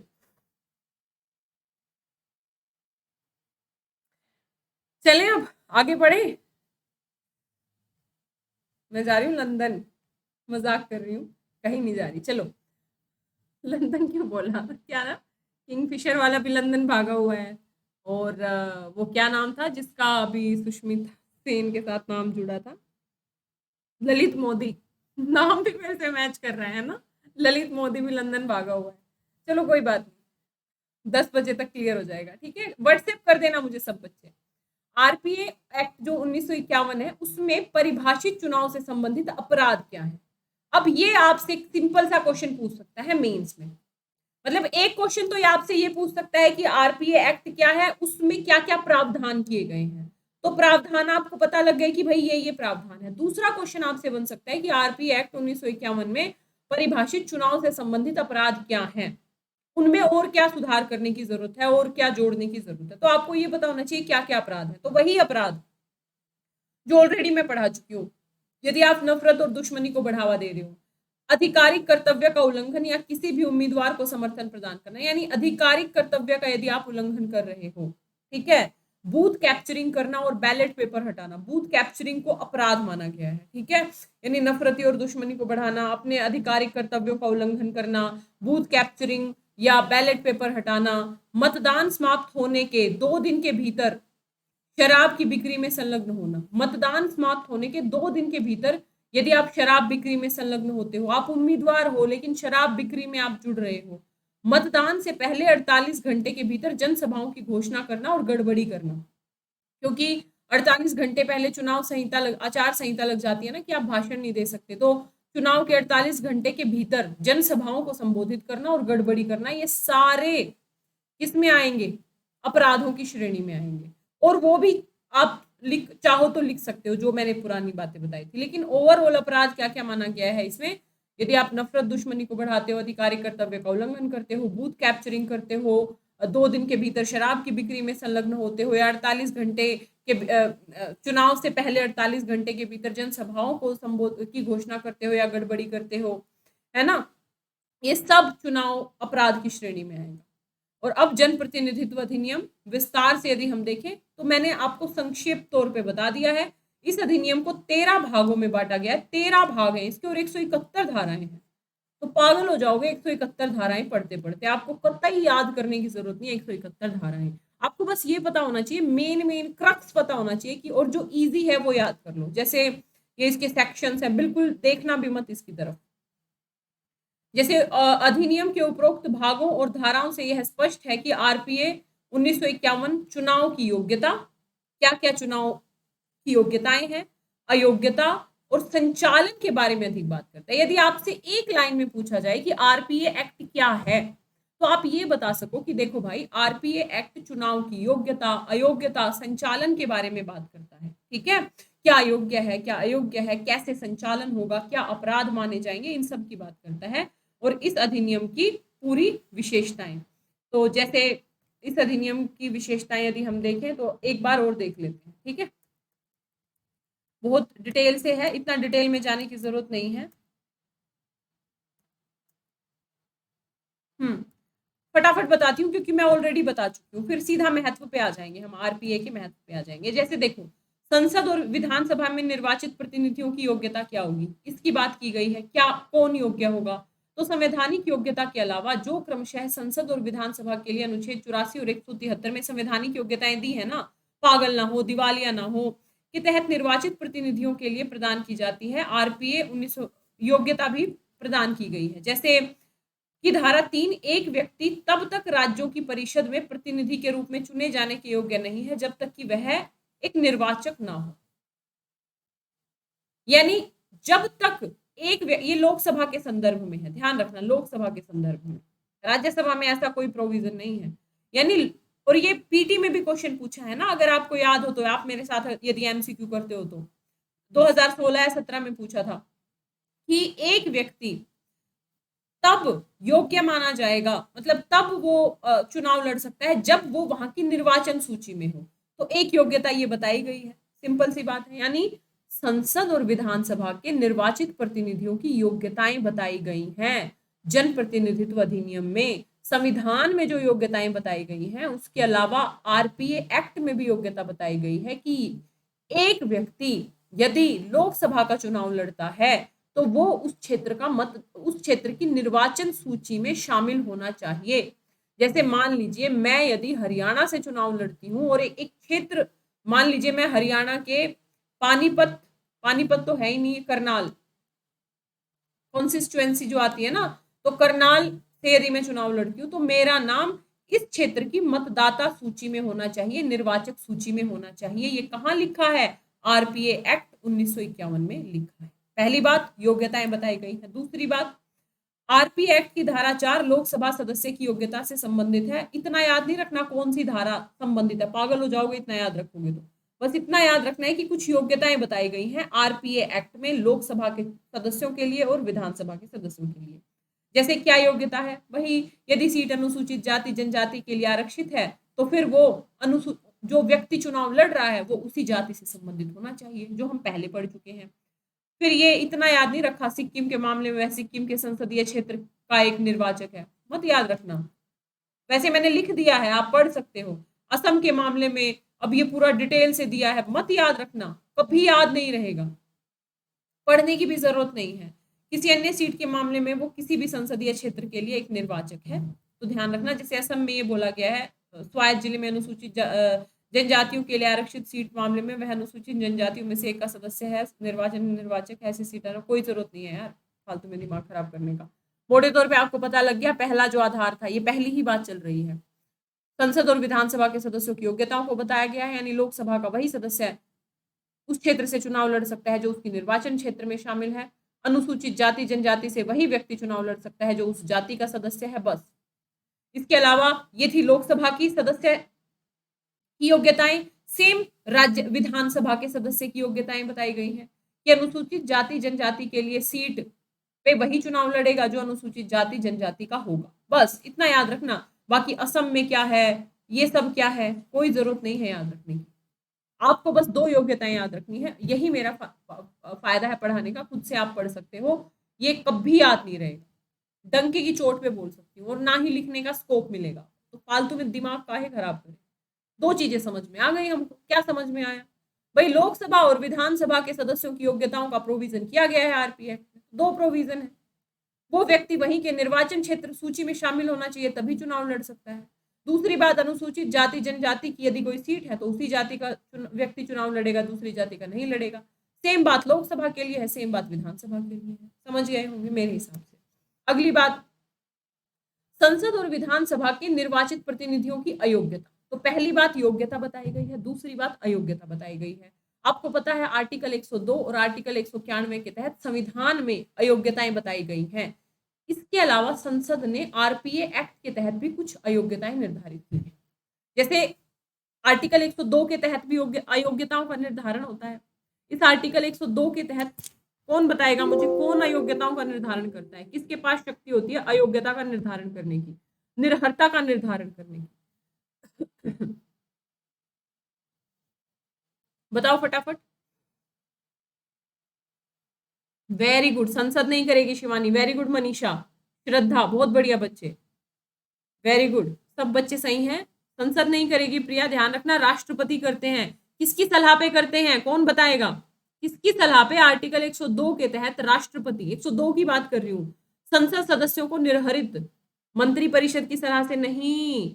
कहाँ चले जाते हो भाई? वेरी गुड सुरेश, रामेश्वरी, अंकिता, रानी, मतलब रानी का अलग ही लेवल चल रहा है, पीएम की सलाह से ना बच्चे, इतना बड़ा ब्लेंडर मत कर देना। बस पीटी शायद नहीं पढ़े हो क्या मेरे से? जो बच्चे मेरे से पीटी पढ़े हैं ना, उनके टिप्स पे होना चाहिए ये। निर्वाचन आयोग की सलाह से राष्ट्रपति आर्टिकल 102 के तहत सांसदों की निर्हरताओं का डिसीजन लेते हैं। और निर्वाचन आयोग की सलाह बाध्यकारी होती है कि नहीं होती है, कौन बताएगा? निर्वाचन आयोग की सलाह बाध्यकारी होती है कि नहीं? वेरी गुड, बाध्यकारी होती है। और ऐसे ही आर्टिकल 191 के तहत विधानसभाओं के सदस्यों की निर्भरता का निर्धारण कौन करेगा? सुरेश कह रहा है कंधा नहीं मिलेगा रोने के लिए। केंद्र क्यों करेगा भाई? गवर्नर करेगा भाई, गवर्नर।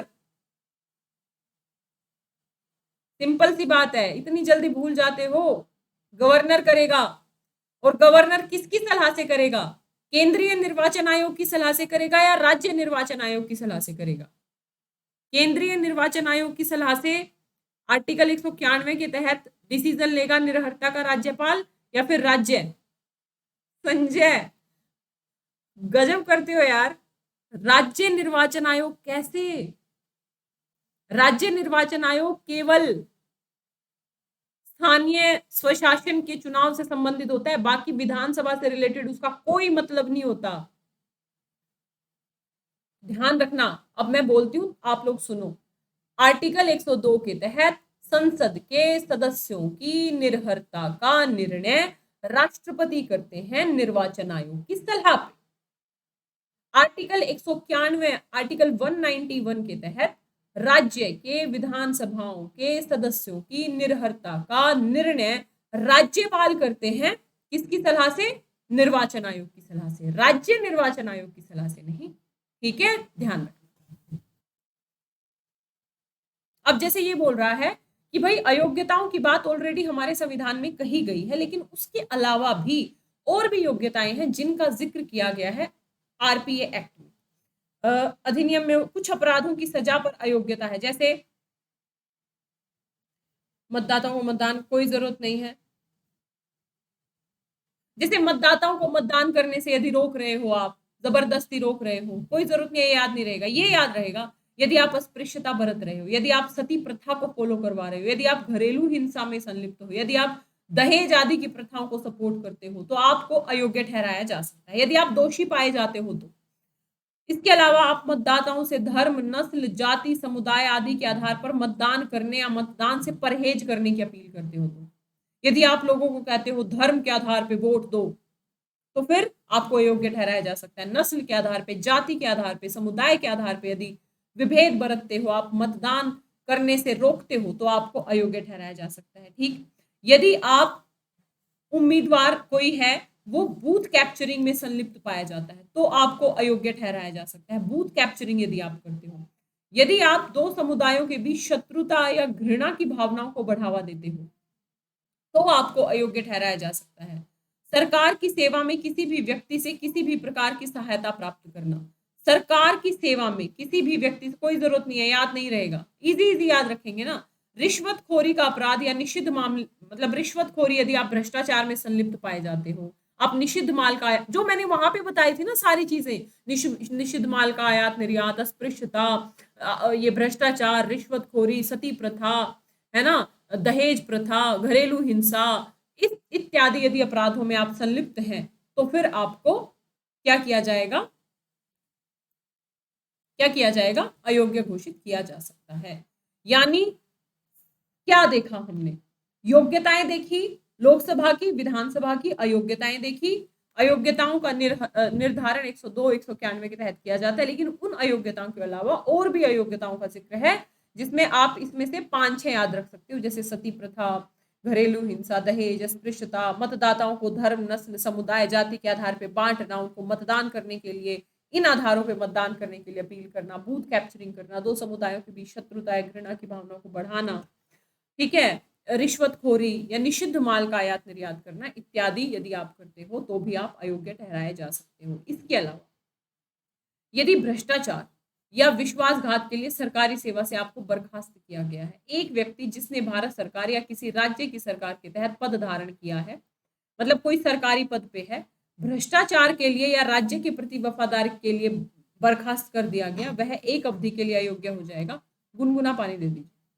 एक अवधि के लिए अयोग्य हो जाएगा ऐसी बर्खास्तगी की तारीख से 5 साल। ये एक प्रोविजन किया गया। यदि आप सरकारी पद पे हैं, भ्रष्टाचार में संलिप्त पाए जाते हैं, तो भी आपको चुनाव लड़ने के अयोग्य ठहराया जा सकता है। ठीक है, 5 साल तक, नहीं याद रहेगा। जैसे एक व्यक्ति को अयोग्य घोषित कर दिया जाएगा जब तक कि उसके द्वारा उपयुक्त सरकार की कोई जरूरत नहीं है, चुनावी खर्च को लेके हाँ, एक इंपॉर्टेंट याद रखिए, धाराएं याद नहीं रखनी है, याद रहेंगी भी नहीं। समय के, और धाराएं कब इंपॉर्टेंट हो जाती हैं, इसको भी सुन लो एक बार ध्यान से। मान लो कोई एक धारा करंट में बहुत ज्यादा चल जाए, मान लो धारा 10, धारा 9 करंट में बहुत ज्यादा आ रही है, न्यूज़पेपर्स में आ रही है, उसको लेके विवाद हो गया, तो वो धारा इंपॉर्टेंट हो जाती है। अदरवाइज धाराएं रटने की जरूरत नहीं होती, हमको बस क्रक्स पता होना चाहिए। मेंस में इतना, आप अभी मेंस का पेपर देखोगे कल से, पेपर 1 पेपर 2, आपको मेंस में इतना स्कोप नहीं होता कि आप धाराएं याद कर करके लिखोगे, आपको क्रक्स पता होना चाहिए। और शुरू से ही ऐसे तैयारी करो, जैसे एक समय के भीतर यदि आप चुनाव खर्च का लेखा जोखा दर्ज करने में विफल रहते हो, भाई कितना आपने चुनाव में खर्च हुआ, पूरा लेखा जोखा देना होता है ना, ये विफल रहते हो तो आपको अयोग्य ठहराया जा सकता है। किसी भी अपराध की दोष सिद्धि के परिणाम स्वरूप 2 या अधिक वर्षों के लिए, यदि आपको, सेम बातें हैं जो मैं पहले पढ़ा चुकी हूँ, यदि आपको 2 साल की सजा दी जाती है किसी भी मामले में, 2 साल यदि आप दोषी रहते हो, जेल में बंद रहते हो, तो फिर आप अयोग्य ठहराए जाओगे 6 वर्ष के लिए। तो जो मैंने वहां पे पॉइंट बताए थे ना पहले वाली स्लाइड में, वो सारे पॉइंट आप वही बातें लिख दोगे तो आपका काम चल जाएगा। इतना टेक्निकली जाने की जरूरत नहीं है कि धारा 9 में क्या है, 10A में क्या है, 9A में क्या है, बिल्कुल भी जरूरत नहीं। और अगर याद करना है, आप लोग होशियार हो और याद करना चाहते हो, तो मैंने लिख दिया है, फिर आप याद कर सकते, ठीक है, वो आपके ऊपर।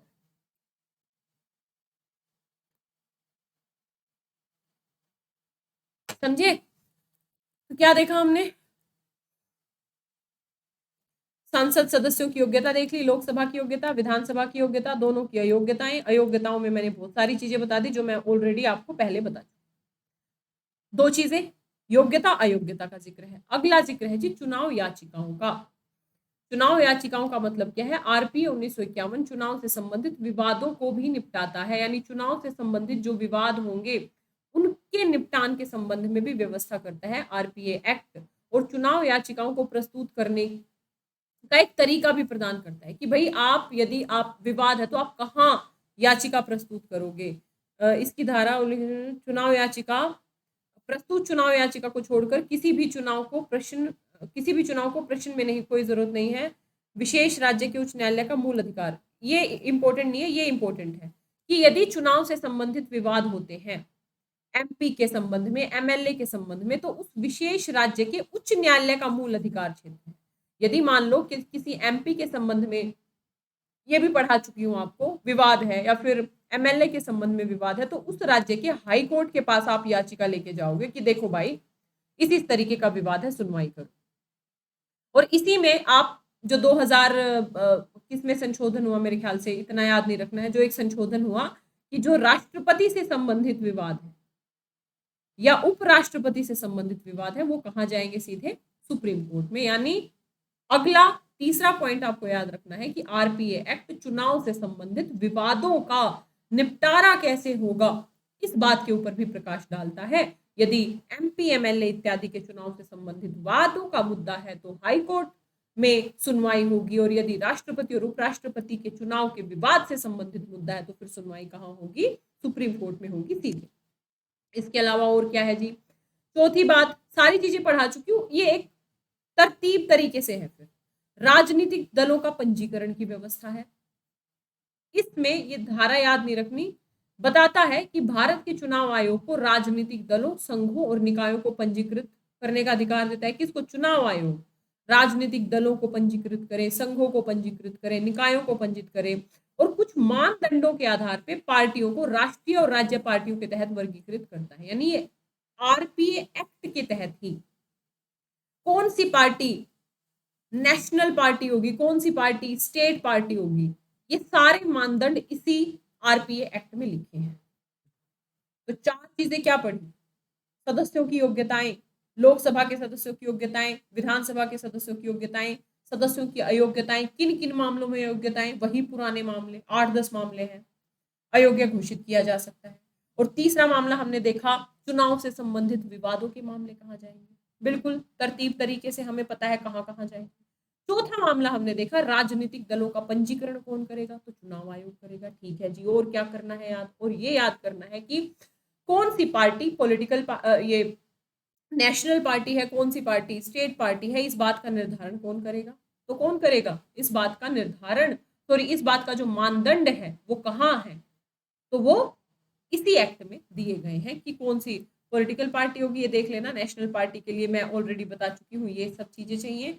और उसके बाद रीजनल पार्टी के लिए ये सब, ये पीटी वगैरह में मैं डिटेल से पढ़ाऊंगी, यहाँ हेडेक नहीं लेनी है। इसके अलावा सुप्रीम कोर्ट ने यह भी माना है कि भाषा के संरक्षण के अधिकार में सुरक्षा, भाषा के आंदोलन, कोई जरूरत नहीं, कोई जरूरत नहीं है इतना अंदर जाने की। इसमें हमने देखा जन प्रतिनिधित्व अधिनियम 1951 इतना ही है, ध्यान रखना, इससे ज्यादा नहीं है। इसके अलावा हमने एक जो अलग से पॉइंट देखा था, इसके तहत कौन कौन से अपराध शामिल हैं, तो वो भी हमने देख लिया। 1951 में कितनी धाराएं थी? 171 धाराएं थी। 1951 वाले में 171 धाराएं, और ये 1950 वाला मैं ऑलरेडी पढ़ा चुकी हूँ, इसमें 32 धाराएं हैं। जैसे इसमें क्या क्या दिया गया है, मतदाताओं की योग्यताएं बताई गई हैं, ये 1950 वाला है जो मैं ऑलरेडी शुरू में पढ़ा चुकी हूँ ना। मतदाताओं की योग्यताएं क्या होंगी, तो भारत का निवासी होना चाहिए, 18 वर्ष से कम आयु का नहीं होना चाहिए, ठीक है जी। स्वतंत्र और निष्पक्ष चुनाव सुनिश्चित करने के लिए नकली और भूत मतदाताओं को कम करने के लिए मतदाता सूची का प्रोविजन, दोनों चीजें है ना। मतदाताओं की क्या योग्यताएं होंगी, देखो मतदाताओं की योग्यताओं की बात की गई है 1950 के एक्ट में, और सदस्यों की योग्यताएं, चाहे सांसद है या विधानसभा, उनकी योग्यताएं, अयोग्यताएं, विवाद इत्यादि की बात की गई है आरपी एक्ट 1951 में। तो मतदाताओं की क्या योग्यताएं होंगी, मतदाता सूची कैसे तैयार की जाएंगी, निर्वाचन क्षेत्रों का परिसीमन की व्यवस्था, ये भी 1950 वाले में है। संसद और राज्य विधानसभाओं को सीटों का आवंटन कैसे किया जाएगा, ये भी वहीं पे है। ये हो गया जी आपका आरपीए एक्ट, यही है आरपीए एक्ट, इसके अलावा कुछ भी नहीं है आरपीए एक्ट। अभी तो मैं इसका बता दूंगी, इसका महत्व बता लेंगे, इसकी चुनौतियां बता देंगे, उपाय और आगे का रास्ता बता देंगे, और इस तरीके से एक क्वेश्चन कर लेंगे, और इस तरीके से हमारा ई टॉपिक एकदम खत्म हो जाएगा। इससे पहले मैं महत्व पे आऊं, किसी भी बच्चे को किसी भी प्रकार की दिक्कत है तो मेरे से पूछ लो, इससे फालतू आपको नहीं करना। बता दो भाई, 5 PM 5 PM मतलब 5 PM मैं सोचती हूँ यार, अगर पॉसिबल हुआ तो मैं बिल्कुल कर लूंगी। हिस्ट्री का सजेस्ट करें, अब कैसे तैयारी, हिस्ट्री का मैं यूट्यूब पे किसी दिन स्ट्रेटेजी वीडियो ले आऊंगी, टेंशन नहीं। पहले भाइयों और बहनों कृपया करके मुझे बता दो, समझ में आया आरपी एक्ट, ऊपर से तो नहीं गया आरपी एक्ट क्या है, हाय तो बात तो नहीं मचाओगे अब, RP act RP act, thumbs up दे दो। टैक्स लगता है क्या बताने में, समझ में आ गया अच्छे से, ठीक है ठीक है ठीक है, बहुत बढ़िया। वॉइस कट रही है, रिफ्रेश कर लो बच्चे, क्योंकि और किसी की नहीं कट रही है, यानी आपके साइड से दिक्कत है, मेरे साइड से दिक्कत नहीं है। इसका महत्व बताऊंगी, फटाफट सुन लो। क्या है महत्व, आरपी एक्ट का महत्व क्या है, खुद सोचो क्या महत्व होगा, जो आपकी सोच में है वही महत्व है। क्या पढ़ा हमने, देखो सबसे पहले तो स्वतंत्र और निष्पक्ष चुनाव के उद्देश्य से पेश किए गए जन प्रतिनिधित्व अधिनियम का कई पहलुओं में महत्व है। क्या महत्व है जी, पहली बात तो प्रत्यक्ष और सहभागी लोकतंत्र के रूप में चुनाव निर्वाचन क्षेत्र के स्तर पर आयोजित किए जाते हैं। लोगों को अपने नेताओं का चुनाव करने के लिए उनकी पसंद के साथ सशक्त बनाया जाता है, यानी सहभागी, प्रत्यक्ष और सहभागी लोकतंत्र को बढ़ावा दे रहा आरपी एक्ट, डिटेल्ड वे में बता रहा है क्या क्या योग्यताएं हैं, मतदाता कौन होंगे, किसी भी प्रकार का अपराध ना हो, भ्रष्टाचार ना हो, अपराधों को कैटेगराइज किया है। तो ये जब सारी चीजें सुनिश्चित कर रहा है तो इससे क्या होगा, फाइनली इसका महत्व क्या होगा, ये प्रत्यक्ष और सहभागी लोकतंत्र को बढ़ावा देगा, लोगों की ज्यादा से ज्यादा भागीदारी हो, अपराधों की संख्या कम से कम हो, कहीं ना कहीं से डेमोक्रेसी मजबूत होगी। तो पहला पॉइंट यही होगा, ये डेमोक्रेसी को मजबूत करता है, वोटर के तौर पे, मतदाताओं के तौर पे नागरिकों को सशक्त बनाता है, ठीक है। और क्या होगा, समानता सुनिश्चित करने के लिए परिसीमन आयोग की सहायता से जनसंख्या के आधार पर सांसदों और विधायकों का प्रतिनिधित्व देता है, यानी परिसीमन की व्यवस्था की गई है आरपी एक्ट 1950 में। तो परिसीमन के आधार पर समानता को सुनिश्चित करने का प्रयास करता है कि मान लो 10 लाख पे एक प्रतिनिधि है, यदि हरियाणा में है तो 10 लाख पे एक प्रतिनिधि यूपी में भी होगा, 10 लाख पे एक प्रतिनिधि केरल में भी होगा, 10 लाख पे एक प्रतिनिधि राजस्थान में भी होगा, यानी समानता सुनिश्चित करता है। यानी दूसरा महत्व है, समानता सुनिश्चित करने के लिए परिसीमन आयोग की सहायता से जनसंख्या के आधार पर सांसदों और विधायकों का प्रतिनिधित्व करता है। अगला क्या करता है जी, मतदाता सूची के नियमित अपडेशन से फर्जी और फर्जी वोटरों पर लगाम, जो है ना मतदाता सूची तैयार करना, 1950 का था। तो मतदाता सूचियों का लगातार अपडेशन होता है। तो यदि लगातार अपडेशन की व्यवस्था करता है ये एक्ट, तो इससे जो फर्जी वोटर वगैरह हैं, प्रॉक्सी और फर्जी वोटर्स हैं, उन पे लगाम लगाई जा सकती है। तो 3 महत्व समझ में आए। इसके अलावा 8(4) जैसी कोई जरूरत नहीं है। राजनीति को अपराध से मुक्त करने, जो आपराधिक पृष्ठभूमि वाले सदस्य हैं उन पे रोक लगाता है। भाई धारा 8(4) में साफ साफ अपराधों की प्रवृत्ति पे रोक लगाने के लिए प्रयास किए गए हैं ना।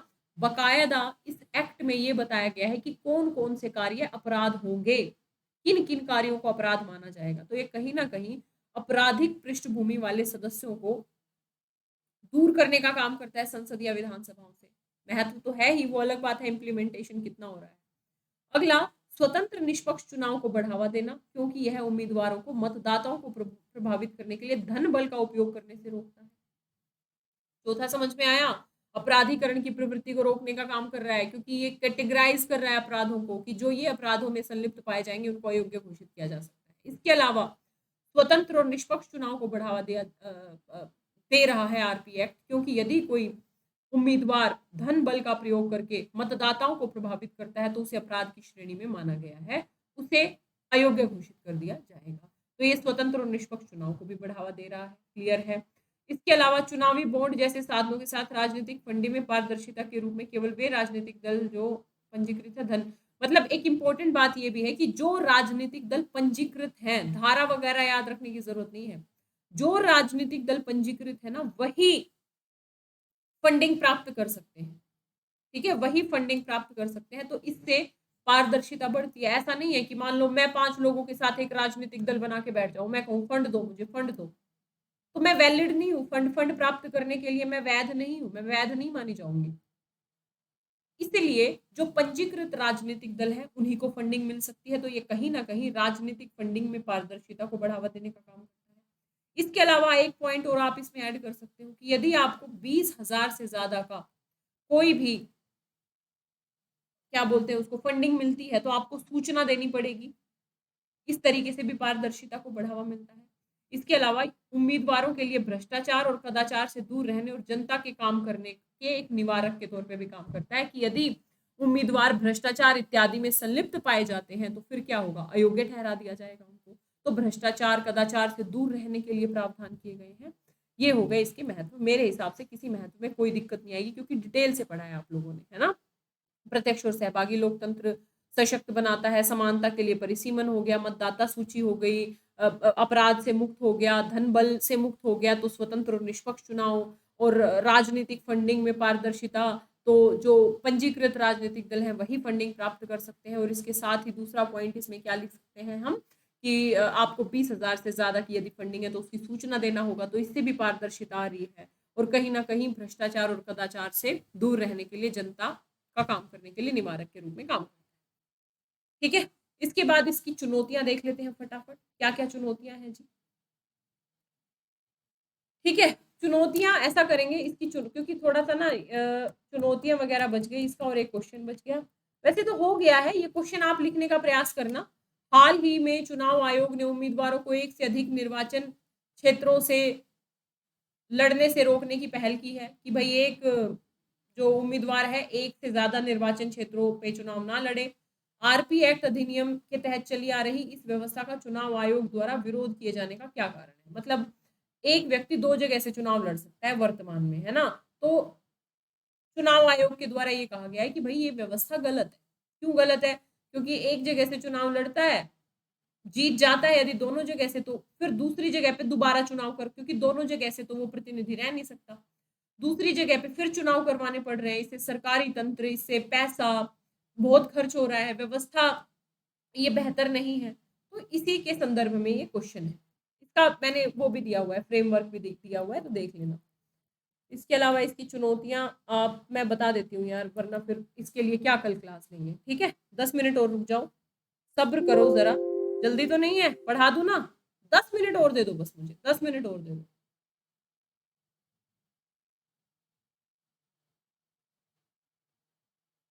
माइक ऑन करें, माइक ऑन कर देती हूँ।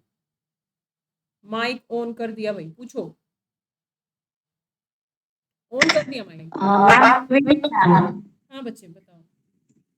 मैम इस जनप्रतिनिधि अधिनियम के कुछ दोष भी तो है ना मैम, जैसे निर्भरता है तो बताई है कि इतने जघन्य अपराध के लिए ये निर्भर तो होंगे, लेकिन फिर भी उनको 6 साल के बाद तो चुनाव लड़ने का अधिकार है ना। बिल्कुल बिल्कुल मतलब जो एमपी एमएलए है वो इतना मतलब बलात्कार जैसे जघन्य अपराध करता है या फिर मर्डर हो गया, इतने जघन्य उसको तो मतलब ये लगेगा कि अगर इतने जघन्य अपराध करेगा फिर भी 6 साल के बाद तो वो चुनाव लड़ ही पाएगा ना। तो ये इसके दोष भी तो है। वेरी गुड, बिल्कुल दोष है। अभी मैं वही चुनौतियां अभी हमने पढ़ी नहीं है राजेश्वरी, आप राजेश्वरी बोल रही है मेरे ख्याल से, है ना। ये चुनौतियां यस बच्चे, मैम, रामेश्वरी। हाँ रामेश्वरी, हमने बच्चे ये चुनौतियां नहीं पढ़ी है, चुनौतियां पढ़ लेते हैं उसके बाद आप पूछना, ठीक है। बिल्कुल बहुत ही शानदार आपका मुद्दा है, क्योंकि एक जघन्य अपराधी को भी आप 6 साल के बाद यदि चुनाव लड़ने का अधिकार दे रहे हैं तो वो कहीं ना कहीं हमारे आरपीए एक्ट की खामी है, हमें उसमें भी सुधार करना होगा। वो हम सुझाव में बिल्कुल लिख सकते हैं, आपको लिखना ही है सुझाव में, ठीक है। बाकी और भी चुनौतियां आप सोच सकते हो, ठीक है। एक बार देख लेते हैं चुनौतियों को अच्छे से। भारत के चुनाव आयोग द्वारा कार्यान्वयन के मुद्दे, हालांकि स्वतंत्र कर्मचारियों की कमी और अपने स्वयं के कामकाज के लिए अलग सचिवालय, जैसे आप देखोगे जनप्रति, इसकी चुनौतियां क्या है, चुनाव आयोग की जिम्मेदारी है काफी सारे मामलों में, लेकिन चुनाव आयोग की जो कमियां हैं वो हमने चुनाव आयोग के टॉपिक में बहुत डिटेल से पढ़ी है, क्या क्या कमियां हैं। भाई चुनाव आयोग का खुद का सचिवालय नहीं है, चुनाव आयोग की खुद की फंडिंग नहीं है, तो ऐसे में ये बोल रहा है सचिवालय की कमी के कारण संवैधानिक निकाय पर्याप्त शक्तियों का आनंद नहीं ले पाता। यानी आप चुनाव आयोग को ही सशक्त करो सबसे पहले। आपको यदि आरपीए एक्ट को सशक्त करना है ना, तो सबसे पहले आप चुनाव आयोग को सशक्त करो। आपका चुनाव आयोग तो सशक्त है नहीं, तो एक सबसे बड़ी चुनौती ये है, फंडिंग का अभाव है, खुद का सचिवालय नहीं है, खुद के कर्मचारी नहीं है, तो सबसे पहली चुनौती है चुनाव आयोग का सशक्त ना होना, चुनाव आयोग की बहुत सारी शक्तियों का ना होना। दूसरी, जर्मनी और पुर्तगाल के विपरीत भारत में आंतरिक पार्टी लोकतंत्र को लागू करने के लिए कोई कानूनी प्रावधान नहीं है, यहां तक कि आरपी अधिनियम में भी नहीं है। इंटरनल डेमोक्रेसी, आपको पता है विप की अवधारणा है भारत जैसे देश में, आप यदि पार्टी के विचारधारा से सहमति नहीं रखते हो तो आपको पार्टी से दरकिनार कर दिया जाता है। विप किया, आपको अनिवार्य तौर पे पार्टी की बात माननी पड़ती है। यानी इंटरनल डेमोक्रेसी को बढ़ावा देने के लिए आपके आरपी एक्ट में कुछ ना कुछ प्रोविजन होने चाहिए। जैसे आप जर्मनी में देखोगे, पुर्तगाल में देखोगे, इंटरनल डेमोक्रेसी का महत्व है। यदि आप एक पार्टी में मान लो 20 सदस्य हैं, उसमें से 4 सदस्य पार्टी के बातों से सहमत नहीं है, तो वो बिल्कुल बोल सकते हैं कि भाई हम आपकी बात से सहमत नहीं है, तो इस तरीके से वहां पे इंटरनल डेमोक्रेसी है। भारत के आरपी एक्ट में इंटरनल डेमोक्रेसी की कोई बात नहीं है। तो दूसरी चुनौती। तीसरी चुनौती, चुनाव आयोग को राजनीतिक दलों को अपंजीकृत करने का अधिकार नहीं देता है, जिसने लोगों को टैक्स हेवन के रूप में प्रावधान करने के उपयोग के लिए मजबूर किया। अब जैसे देखोगे, पंजीकृत करने का अधिकार है चुनाव आयोग को, अपंजीकृत करने का अधिकार नहीं। यदि आप एक बार पंजीकृत हो गए और आप उन मानदंडों पे खरे उतर रहे हो, भले ही आप कितना भी फंडिंग को टैक्स हेवन के तौर पे, मतलब ये फंडिंग क्या होती है, पॉलिटिकल पार्टीज को जो फंडिंग आ रही है, उन जनता का, उन्हीं का पैसा उधर से घूम फिर के पॉलिटिकल पार्टीज के पास आ रहा है। तो आपको निर्वाचन आयोग को सशक्त करना चाहिए कि वो, यदि निर्वाचन आयोग को यदि ये महसूस होता है कि ये पॉलिटिकल पार्टी भ्रष्ट है और ये एक तरीके से टैक्स हेवन का रूप ले चुकी है, तो वो कम से कम अपंजीकृत करने का अधिकार हो। 3 चीजें। अगला, दोषी ठहराए जाने से पहले उम्मीदवार को अयोग्य घोषित करने की कोई शक्ति नहीं है। आरपीए अधिनियम 1951 की धारा 8 किसी व्यक्ति को दोषी ठहराए जाने के बाद अयोग्यता से संबंधित है। पहली बात, मान लो यदि कोई व्यक्ति बलात्कार का आरोप लग गया, तो आरोपी जब तक वो है ना, जब तक कार्यवाही में कितना समय लग जाता है। भारत की न्यायिक व्यवस्था का आप लोगों को पता है, 10 साल, 15 साल, 20 साल, मान लो 20 साल लग गए। किसी व्यक्ति ने सच में मान लो बलात्कार किया या फिर जघन्य अपराध किया, कोई भी जघन्य अपराध किया, उसको दोष सिद्ध होने में ही 20 साल लग गए, वो 20 साल तक तो उसी व्यवस्था का हिस्सा बन के रहेगा ना जी। तो ये भी एक आलोचना की जाती है कि दोषी ठहराए जाने से पहले उम्मीदवार को अयोग्य घोषित करने की कोई शक्ति नहीं है और इस धारा में परिवर्तन करने की जरूरत है, ठीक है। क्योंकि ये जो अयोग्यता है ना 6 वर्ष के लिए भी, और फिर वो हम रामेश्वरी का पॉइंट लिख सकते हैं कि और ये अयोग्य ठहराए जाने की भी बात है ना, ये केवल 6 वर्ष के लिए है।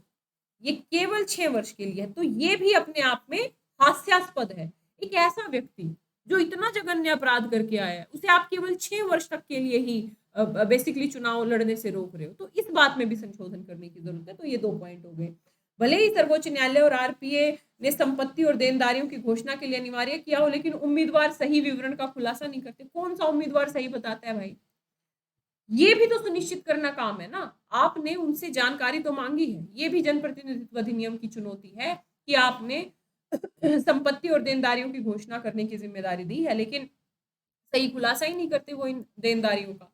इसके अलावा सरकारी मशीनरी का दुरुपयोग, आरपी एक्ट में स्पष्ट प्रावधानों का अभाव है, आधिकारिक मशीनरी के दुरुपयोग, दिशा निर्देशों का अभाव है, सत्तारूढ़ दल को अनुचित लाभ देता है। सरकारी मशीनरी के दुरुपयोग, सरकारी गाड़ियां, सरकारी फंड, सरकारी पैसे से पोस्टर, सरकारी पैसे से अपना प्रचार प्रसार करना, इसको लेके आरपी एक्ट चुप है।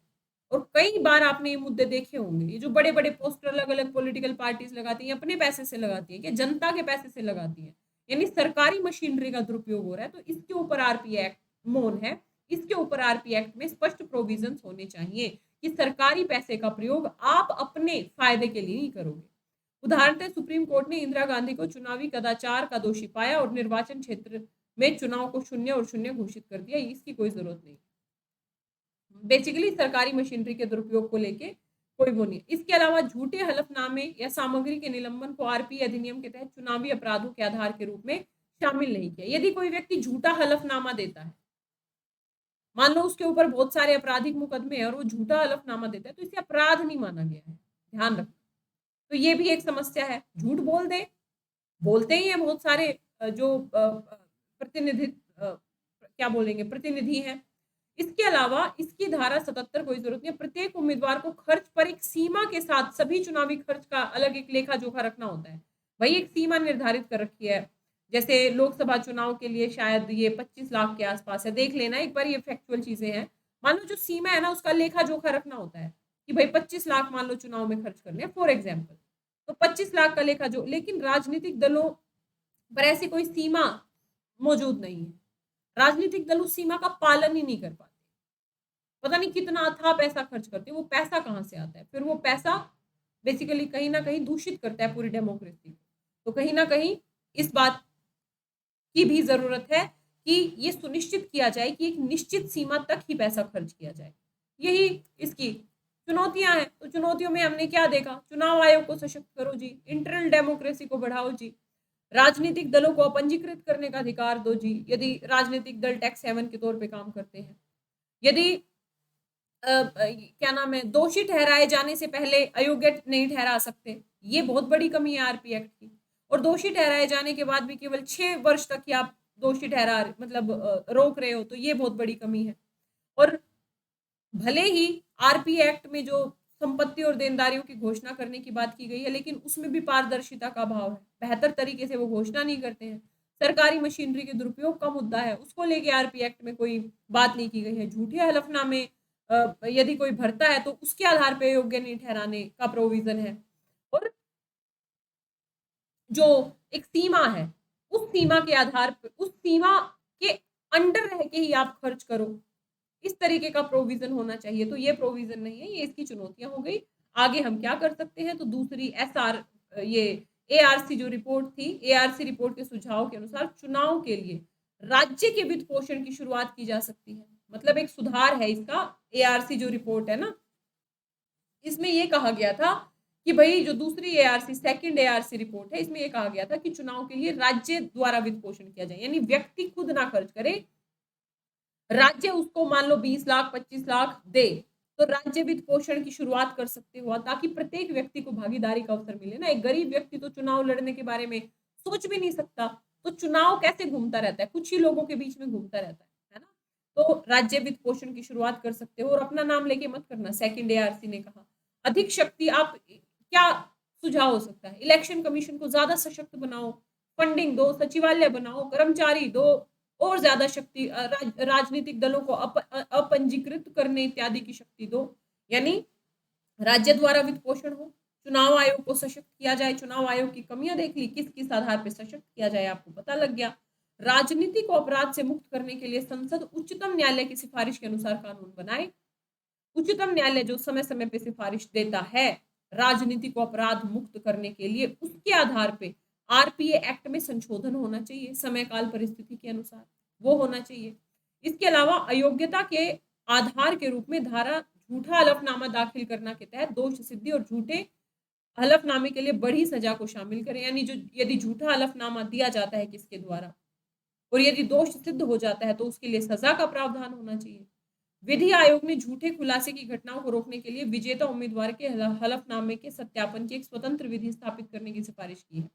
मतलब ये विधि आयोग ने एक सुझाव दिया था कि मान लो जो उम्मीदवारों ने अपना अपना घोषणा पत्र भर दिया, उसके बाद वो जीत गया, तो यदि वो जीत गया तो एक स्वतंत्र आयोग बने जो ये आयोग चेक करे कि भाई इस ये जो जीत, सबके हलफनामों को तो हम चेक नहीं करते।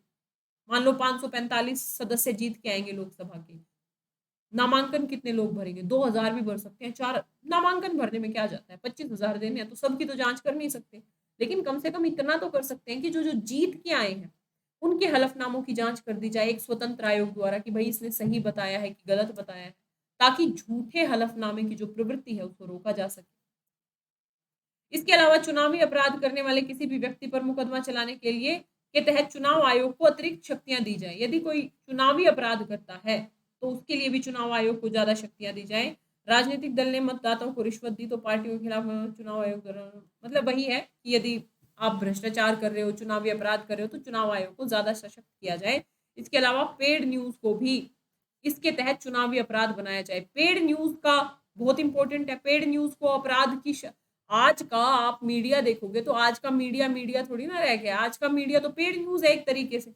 आप ये बात मत लिखना, लेकिन आप समझने के लिए समझा रही हूँ।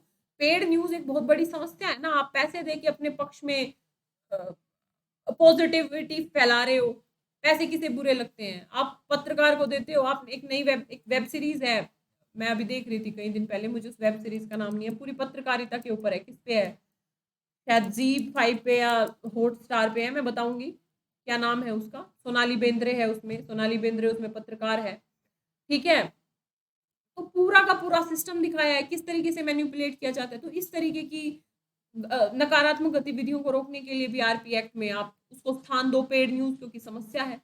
तो लोकतंत्र का मूल रूप से अर्थ होना चाहिए लोगों के सभी विभिन्न वर्गों के संपूर्ण भौतिक, आर्थिक और आध्यात्मिक संसाधनों को सभी की सामान्य भलाई की सेवा से जुटाने की कला और विज्ञान, गांधी जी ने कहा था।